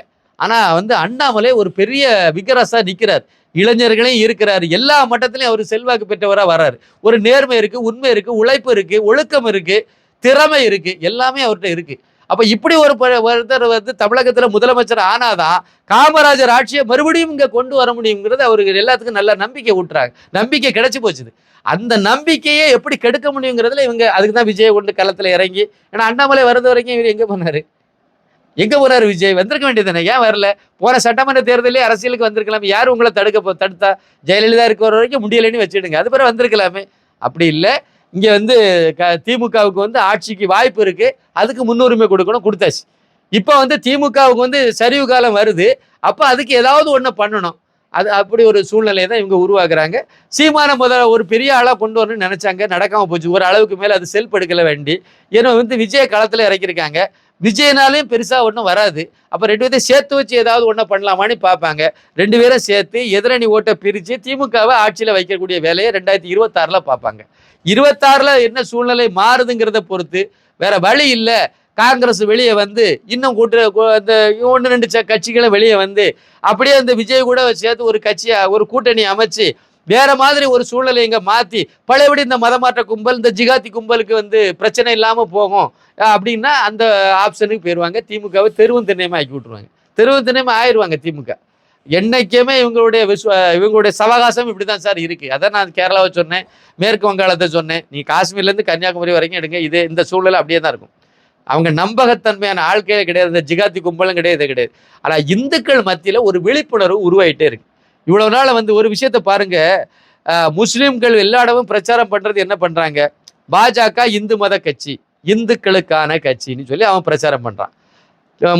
கிறிஸ்தவங்க என்ன பிரச்சாரம் பண்றாங்க, சர்ச்சில் போய் நின்றுட்டு பாஜக வந்து இந்துக்களுக்கான கட்சி, நீங்க அதுக்கு ஓட்டு போடாதுங்க, இதைத்தான் அவங்களும் பிரச்சாரம் பண்றாங்க. ஆனா இந்துக்காரனும் இவனும் என்ன செய்யிட்டு இருக்கான், அதாவது அவனுக்கு கிறிஸ்தவனுக்கு தெரியுது பாஜக இந்துக்காரனுக்கு கட்சி, இந்த நாட்டுக்கான கட்சி, இந்த தேசத்தை தெய்வம்னு போற்ற கட்சிங்கிறது கிறிஸ்தவனுக்கு தெரியுது, கிறிஸ்தவ மதவெறி கும்பலுக்கு தெரியுது, மதமாற்ற கும்பலுக்கு தெரியுது, முஸ்லிம் ஜிகாத்திகளுக்கு தெரியுது. இந்த பாஜக வந்து இந்த தேசத்தை தெய்வமா நேசிக்குது, அது வந்து இந்த நாட்டு கலாச்சாரத்தை போற்றுது, அதனால அதுக்கு ஓட்டு போடாதுங்கன்னு அவன் போதிக்கிறான். ஆனா இந்துக்காரன் மரமண்டையா இருக்க பாருங்க, அவன் நமக்கான கட்சி, நம்ம நாட்டுக்கான கட்சி பாஜகங்கிறதே உணரல. நம்ம நாட்டுக்கு துரோகம் பண்ணுடைய திமுகவும் காங்கிரஸும் தான் ஆதரிச்சிட்டு இருக்கான் பெரும்பாலும். இதனால தான் இவங்களுக்கு வந்து நிறைய இடங்கள்ல அதிகமாக, தமிழகத்துல குறிப்பா அதிகமான இடத்துல வெற்றி கிடைச்சது. இருந்தாலும் ஒரு 11% பாஜகவுக்கு ஆதரவு வந்திருக்குன்னா அதுவும் இந்துக்கள் தானே காரணம், இந்து ஓட்டு வங்கி தானே காரணம், இந்துக்களுடைய ஓட்டு பொலரைஸ் ஆகுதுங்கிறது தானே காரணம். அது வந்து கொஞ்சம் அவங்கள இப்பவுமே அது அந்த ஜிகாதி அமைப்புகளும் இந்த மிஷினரி கும்பல்களும் வந்து இதை உன்னிப்பா கவனிச்சுட்டு இருக்காங்க. அது வரக்கூடாதுன்னா இனிமே அடுத்த கட்டம் என்ன செய்யணுங்கிறத அடுத்து இனிமே பண்ணுவாங்க. நீங்க வந்து பாராளுமன்றத்துல வந்து ராகுல் காந்தி வந்து இந்த மாதிரி எல்லாம் இந்து மதத்தை இழிவுபடுத்தி, இந்துக்களை இழிவுபடுத்தி கேவலப்படுத்தி பேசுறாரு அப்படின்னா அது அவரோட சொந்த ஐடியா கிடையாது. இந்த மிஷினரி கும்பல் இருந்து எடுத்து கொடுக்கக்கூடிய பாயிண்ட்ஸ், நீ இப்படி பேசணும்னு அஜெண்டா கொடுக்குறாங்க, அந்த ஆளு செய்யறாரு. அதுதான் நடந்துட்டு இருக்கு. அதனால இங்க வந்து நிறைய மாற்றங்கள், ஏன்னா எது பண்ணனாலும் சரி மேல ஒருத்தன் இருக்காமல, அந்த இந்த அண்ணாமலையை அனுப்பி வச்சிருக்காருல, காரணம் இல்லாம காரியம் இல்லாம அனுப்பி வைக்கல. அவர் வந்த பிறகுதானே தமிழ்நாட்டிலே ஒரு பெரிய அரசியல் மாற்றமே நிகழப்போகுது. ஆட்சி மாற்றம்ங்கிறது வேற, அரசியல் மாற்றம்ங்கிறது வேற. இந்த திராவிடியா மகன்களை வீட்டுக்கு அனுப்பிட்டு ஒரு தேசிய சித்தாந்தத்தோட ஒரு நேர்மையான ஒரு ஆட்சி நடக்கணும்ங்கிற ஒரு மாற்றம் தமிழகத்துல நடந்துகிட்டு இருக்குல்ல. கண்டிப்பா அது கொஞ்சம் கொஞ்சமா அடுத்த ஸ்டெப்பு இன்னும் போகும், கண்டிப்பா போகும். 2026ல அநேகமா இது ஒரு பெரிய மாற்றங்க நடக்கும், அதுல சந்தேகமே இல்லைன்னு தான் நான் நினைக்கிறேன். மேலும் பாஜக வந்து இப்போ அதிமுக கூட்டணியில் இல்லை, அதனால எதிர்காலத்தில் திமுக மற்றும் அதிமுக எதிர்ப்புன்ற புள்ளியில் விஜயும் பாஜகவும் கைகோர்க்க வாய்ப்பு இருக்கா? எனக்கு தெரிஞ்ச அதில் வாய்ப்பே கிடையாது. எந்த காலத்திலையும் விஜய் ஒரு மதவெறி பிடிச்ச ஆளு, அதை நீங்க அடிப்படையில் புரிஞ்சுடுங்க. விஜய் வந்து நம்பர் 1 அந்த மதவெறி கும்பல்களுக்கு இறை போன ஆளு, மதவெறி பிடிச்ச ஒரு ஆளு தான். அதில் எந்த மதமான மாற்று கருத்தும் கிடையாது. அதுல ஒரு பாயிண்ட் அவர்கிட்ட இருக்கு, அது பர்சனல் தான். இருந்தாலும் அந்த மத வெறி பிடிச்ச ஒரு ஆளு. அந்த மத வெறி கும்பல்கள் எதுவுமே இந்த நாட்டுக்கு நல்லது செய்யணும்னு நினைக்க மாட்டாங்க. இந்த நாட்டுக்கு நல்லது செய்யணும்னு நினைக்காத யாருமே பாஜக பக்கம் வரமாட்டாங்க. இது ஒரு தியரி தான், நீங்க நல்லா அனலைஸ் பண்ணுங்க, இது நல்லா புரியும். மத வெறி மெயினா மனசுல ஊறிட்டுனாலே பாஜக பக்கம் வரமாட்டாங்க. இது முதல்ல ஊர்ல இது. அப்புறம் வந்து விஜயை இயக்குறது வந்து யாரு இயக்கிட்டு இருக்காங்க, அது வந்து மிஷினரி கும்பல் இயக்கிட்டு இருக்கு. மிஷினரி கும்பலுடைய அஜெண்டா படி தான் இவர் எல்லாமே செய்துட்டு இருக்காரு. அதனால நிச்சயமாக அவர் வந்து எந்த சூழ்நிலையும் பாஜக கூட கூட்டணிங்கிற பேச்சுக்கே இடம் இருக்காரு. சும்மா ஒரு பில்டப் கொடுக்குற மாதிரி இல்லை, அதை வந்து 4 பேர் கிளப்பி விட்டுட்டு இருப்பாங்கன்னு நான் நம்புறேன். அதுக்கு வாய்ப்பே இல்லை. பாஜக கூட விஜய் கூட்டணி வைக்கிறதுக்கு எந்த காலத்துலையும் வாய்ப்பு இருக்கிறதாக நான் நம்பலை. அதுக்கு சூழ்நிலையும் இல்லை, வாய்ப்பே இல்லை. சீமானு கூட கூட்டணி வைக்க வாய்ப்பு இருக்கு, இல்லை எடப்பாடி பழனிசாமி கூட கூட்டணி வைக்க வாய்ப்பு ரொம்ப ரொம்ப ரொம்ப கம்மி தான். ஆனால் அடுத்த தேர்தல்களில் வேறு சில வாய்ப்புகள் வர்றதுக்கு வாய்ப்பு இருக்குது. இப்போ சீமானு வந்து விஜய் கூட கூட்டணி வச்சு வேறு 1-2 உதிரி கட்சிகளை அவங்க கூட கூட்டணி வச்சு இந்த மாதிரி ஒரு செட்டப் எல்லாம் உருவாகி, இல்லைனா திமுக கூட்டணியில் இருக்கக்கூடிய இந்த விடுதலை சிறுத்தைகள் இவங்கெல்லாம் வந்து, இல்லை காங்கிரஸ் விடுதலை சிறுத்தைகள் இதெல்லாம் விழுந்து விஜய் கூட கூட்டணி வச்சு, அதனால் அந்த கூட்டணி கொஞ்சம் டேமேஜ் ஆகி திமுக டேமேஜ் ஆகி, அப்புறம் இவங்க விஜய் நாம் தமிழர் எல்லாம் சேர்ந்து இவங்க வலுவான கூட்டணி வைத்தால் நடக்குமா இல்லையாங்கிறது எனக்கு தெரியாது, நடக்காதுன்னு என்னால் சொல்ல முடியல. இப்படி ஒரு கூட்டணி வைக்கும் பட்சத்தில் எடப்பாடி பழனிசாமி அவர்கள் மு.க. ஸ்டாலின் கூட போய் கூட்டணி வைப்பார். இது கண்டிப்பாக நடக்கும். நீங்கள் இதை கண்டிப்பாக எதிர்பார்க்கலாம். நீங்கள் அதுக்குள்ள சூழ்நிலைகள், அதுக்குள்ள குறி எல்லாமே அதில் இருக்குது. அதனால் இது நடக்காதுன்னு நான் நினைக்கல, கண்டிப்பாக நடக்கும். ஏன்னா இவங்க தான் பங்காளின்னு தானே சொல்கிறாங்க. எடப்பாடி பழனிசாமி ஸ்டாலினை பங்காளின்னு சொல்லி தானே அவங்க அந்த கூட்டணியில் எல்லாருமே அப்படி தான் சொல்கிறாங்க. அந்த கட்சியில் அவருடைய அணியில் எடப்பாடி கூட இருக்கக்கூடிய தலைவர்கள் எல்லாருமே திமுகவை பங்காளிகள் தானே வைக்கிறாங்க. அதனால் அவங்க கூட கூட்டணி வைக்கையில் ஒரு பெரிய நெருடல்கள் இருக்க வாய்ப்பில்லை. அது ஜெயலலிதா காலத்தோடு அந்த திமுக எதிர்ப்புங்கிறது முடிஞ்சு போச்சு. ஒரு ஆள் கூட இப்போ பாருங்க, எடப்பாடி கூட இருக்க நிறைய பேர் கருணாநிதிங்கிற பேரை கூட சொல்ல மாட்டாங்க, கலைஞரணி தான் சொல்லுவாங்க. நீ நல்லா உற்று நோக்குங்க. ஜெயலலிதா இருந்தது வரைக்கும், உயிரோடு இருந்த அந்த அம்மா இருந்தது வரைக்கும் அண்ணா திமுகவில் இருக்கக்கூடிய யாராவது ஒருத்தங்க திமுக அப்போ அன்னைக்கு இருந்த கருணாநிதியை கலைஞர்னு சொன்னதை நீங்கள் கேள்விப்பட்டிருக்கீங்களா? சொல்லவே மாட்டாங்க. கருணாநிதினு தான் சொல்லுவாங்க. திமுகவை தீய சக்தின்னு தான் சொன்னாங்க. இன்னைக்கு யாராவது திமுகவை தீய சக்தின்னு எடப்பாடி கூட இருக்கக்கூடிய யாராவது சொல்லியிருக்காங்களா பாருங்க? சொல்ல மாட்டாங்க. அதுதான் சூத்திரம். அதனால என்னைக்குனாலும் சரி, இவங்க 2 பேரும் கூட்டணி வைக்க வாய்ப்பு இருக்குங்கிறது என்னோட 2026 நிறைய இதுவும் நடக்க வாய்ப்பு இருக்கு, சாத்தியக்கூறுகள் இருக்கு. தமிழ்நாடு அரசியலில் சில கட்சிகள் வலதுசாரி கட்சிகள் சொல்லிட்டு இருக்காங்க, சில கட்சிகள் இடதுசாரி கட்சின்னு சொல்றாங்க. ஏன் கமலஹாசன் தன்னை மையன்னு சொல்றாரு? இல்லை விஜய் எந்த இடத்துல வருவார்? மையமா, வலதா, இடதா?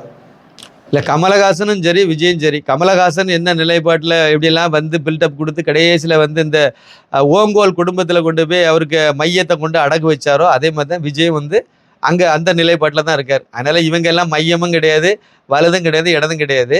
வலதுசாரின்னு ஒரு இதை அடையாளப்படுத்திட்டு பாஜக அணியை வலதுசாரின்னு அடையாளப்படுத்துகிறாங்க. இடதுசாரிங்கிறது இந்த கம்யூனிஸ்ட், திமுக, இப்போ காங்கிரஸும் அதில் சேர்ந்துட்டு. முன்னாடி அவங்கெல்லாம் ஒரிஜினலாக அவங்க இடதுசாரியே கிடையாது. காங்கிரஸுடைய கொள்கைகளும் அது எல்லாமே கம்யூனிஸ்டுக்கு நிறைய எதிர் சித்தாந்தம் தான். அது இன்னைக்கு அவங்க அது சந்தர்ப்ப சூழ்நிலைக்கு தக்கவாறு அவங்க எல்லாம் ஒன்றா சேர்ந்து இருக்காங்க. இப்போ நம்ம அந்த அடிப்படையில் இவங்கெல்லாம் இடதுசாரிகள்னு அப்படி எடுக்க முடியாது. கம்யூனிஸ்டை மட்டும் தான் இடதுசாரிகள்னு எடுக்க முடியும் இருக்காங்க. ஆனால் நீங்கள் எந்த கணக்குலையும் விஜய் இங்கே இந்த வலதுசாரி இடதுசாரி அப்படிலாம் எடுக்க வாய்ப்பு இல்லை.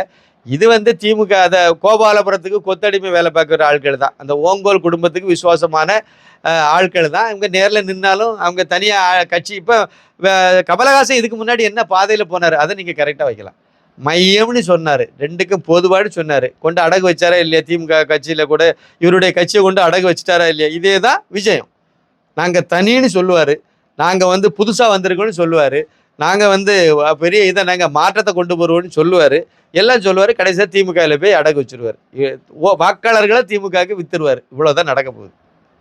சினிமாவிலிருந்து எம்ஜிஆர் முதலமைச்சர் ஆகிட்டார், அப்புறம் விஜயகாந்த் எதிர்கட்சி தலைவர் ஆகிட்டார். அதே மாதிரி சினிமாவிலிருந்து வந்திருக்க விஜய்க்கோட இடம் என்னவா இருக்கும் அரசியலில்? இல்லை, அதாவது அதாவது எம்ஜிஆர் வெறுமனே சினிமாக்காரன் மட்டும் கிடையாது, ஏற்கனவே ஒரு அரசியல்வாதி. திமுகவினுடைய இதில் ஒரு முன்னணி தலைவராக இருந்தவர். தலைவருங்கிற இடத்துல ஒரு பதவியில் வேணால் இல்லாமல் இருந்திருக்கலாம்.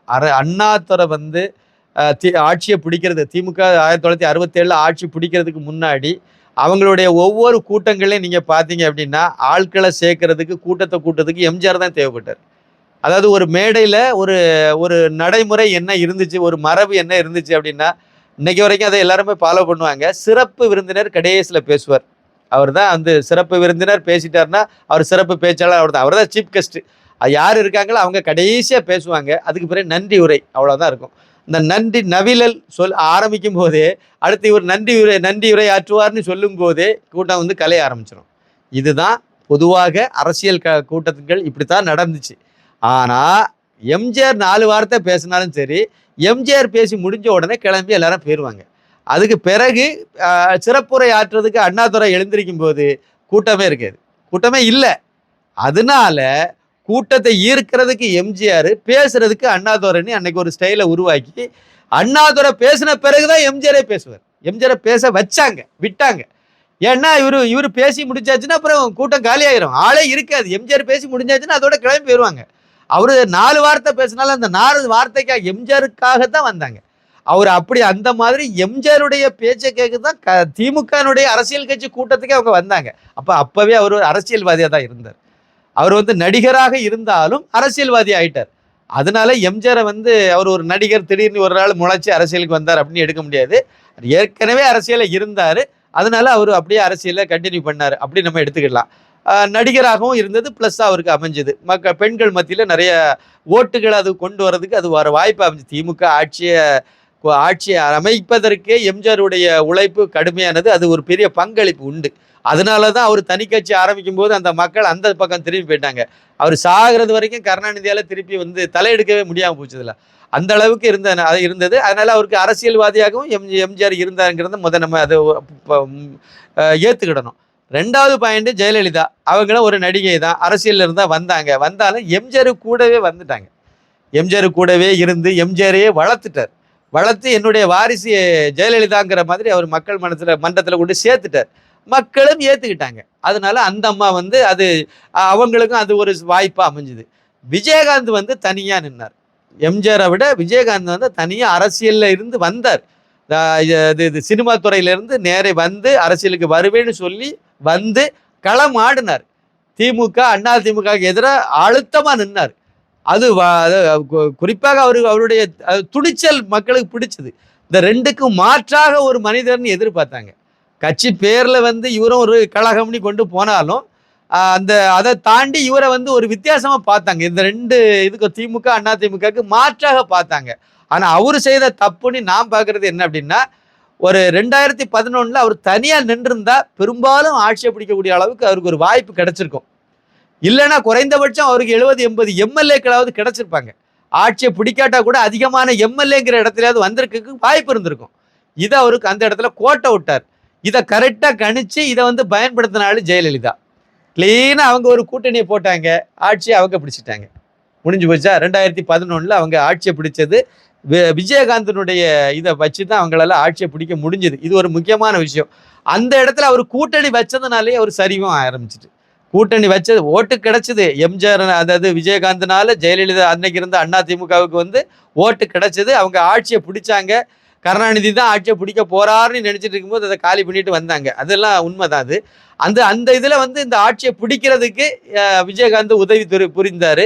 விஜயகாந்தனால ஆதாயம் பெற்றது அன்னைக்கு ஜெயலலிதா, அன்னைக்கு அதிமுக. அந்த என்னுடைய அனலைஸ் இதுதான்.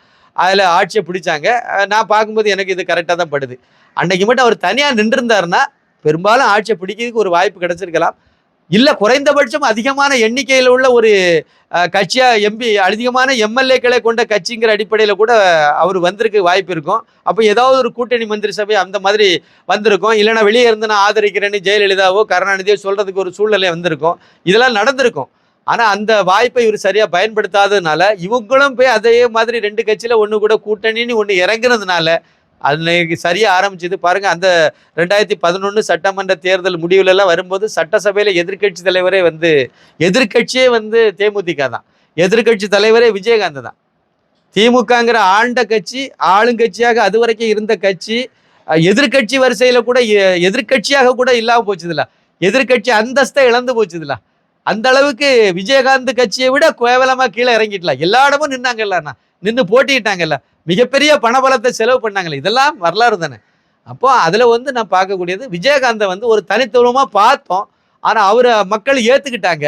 ஏன்னா அவர் திமுகவையும் எதிர்த்தாரு, அதிமுகவும் எதிர்த்தாரு. தனியாக நின்னார், களம் ஆடினார், ஒரு தொகுதியில் வெற்றி பெற்றார். அது பிறகு தொடர்ந்து அவர் போராடினார், ஓட்டு சதவீதத்தை கூட்டினார். இதெல்லாம் அவருக்கு சாதகமான அம்சங்கள். மக்கள் ஆதரவு இன்க்ரீஸ் ஆகி மேலே வந்துக்கிட்டே இருக்கும்போது திடீர்னு அவர் கூட்டணியில் போனனால சரிவை நோக்கி போச்சுது. அதனால் அவருடைய நிலைப்பாடு அது. சீமானும் சினிமாவிலேருந்து வந்தவர் தான். ஆனாலும் சீமானுடைய இது வந்து என்னென்னா தனியாக நிற்கன்னு காட்டிகிட்டே வந்தார். ஆனால் ஒரு அளவுக்கு மேலே அவரால் வந்து அவருடைய மோசடி பித்தலாட்டம்லாம் மக்களுக்கு புரிஞ்சனால இந்த குடிகாரனுக்கு பின்னாடி எவன் போவாங்கிற மாதிரி ஆகி அவரை கைவிட ஆரம்பிச்சிட்டாங்க. விஜய் வந்து எப்படின்னா சுத்தமான 1ஆ நம்பர் சுயநலவாதி, சுத்தமான 1ஆ நம்பர் திமுககாரர் அவர் விஜய். அதனால விஜய் வந்து இந்த விஜயகாந்த் அளவுக்கு நம்புவாங்கன்னு நான் எதிர்பார்க்குறேன். நம்ப மாட்டாங்க, நம்பலை.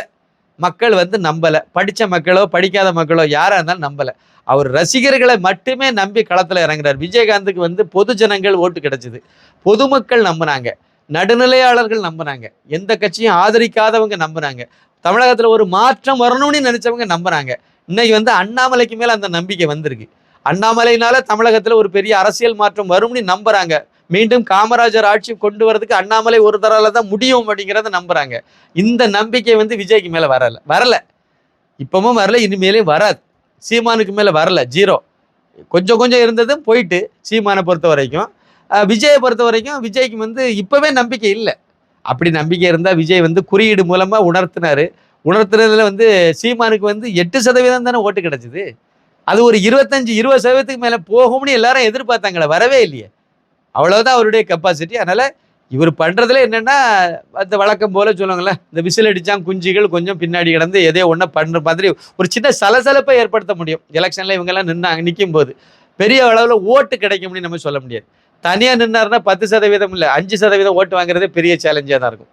விஜய் வந்து தனியா அடுத்த சட்டமன்ற தேர்தலில் நின்னாருன்னா 5-6% வாங்குறதே பெரும்பாடா இருக்கும். அதே சமயத்துல வந்து சீமான் ஓட்டு 4% கீழே போயிடும். அது இன்னும் நிறைய கூத்துக்கள்லாம் நடக்கும்.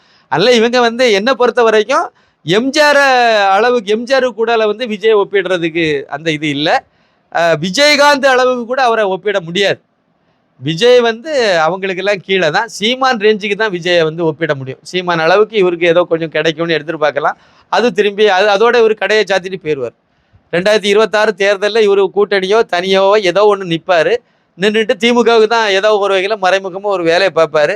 அதோட திமுகவில் போய் எப்படி வந்து இப்போ வந்து நான் மையம் வச்சுக்கிட்டு போனார்ல கமலஹாசன், அதே மாதிரி கமலஹாசன் நம்பர் 2 அப்படிங்கிற இடத்துல விஜய் வந்து நிற்பார்.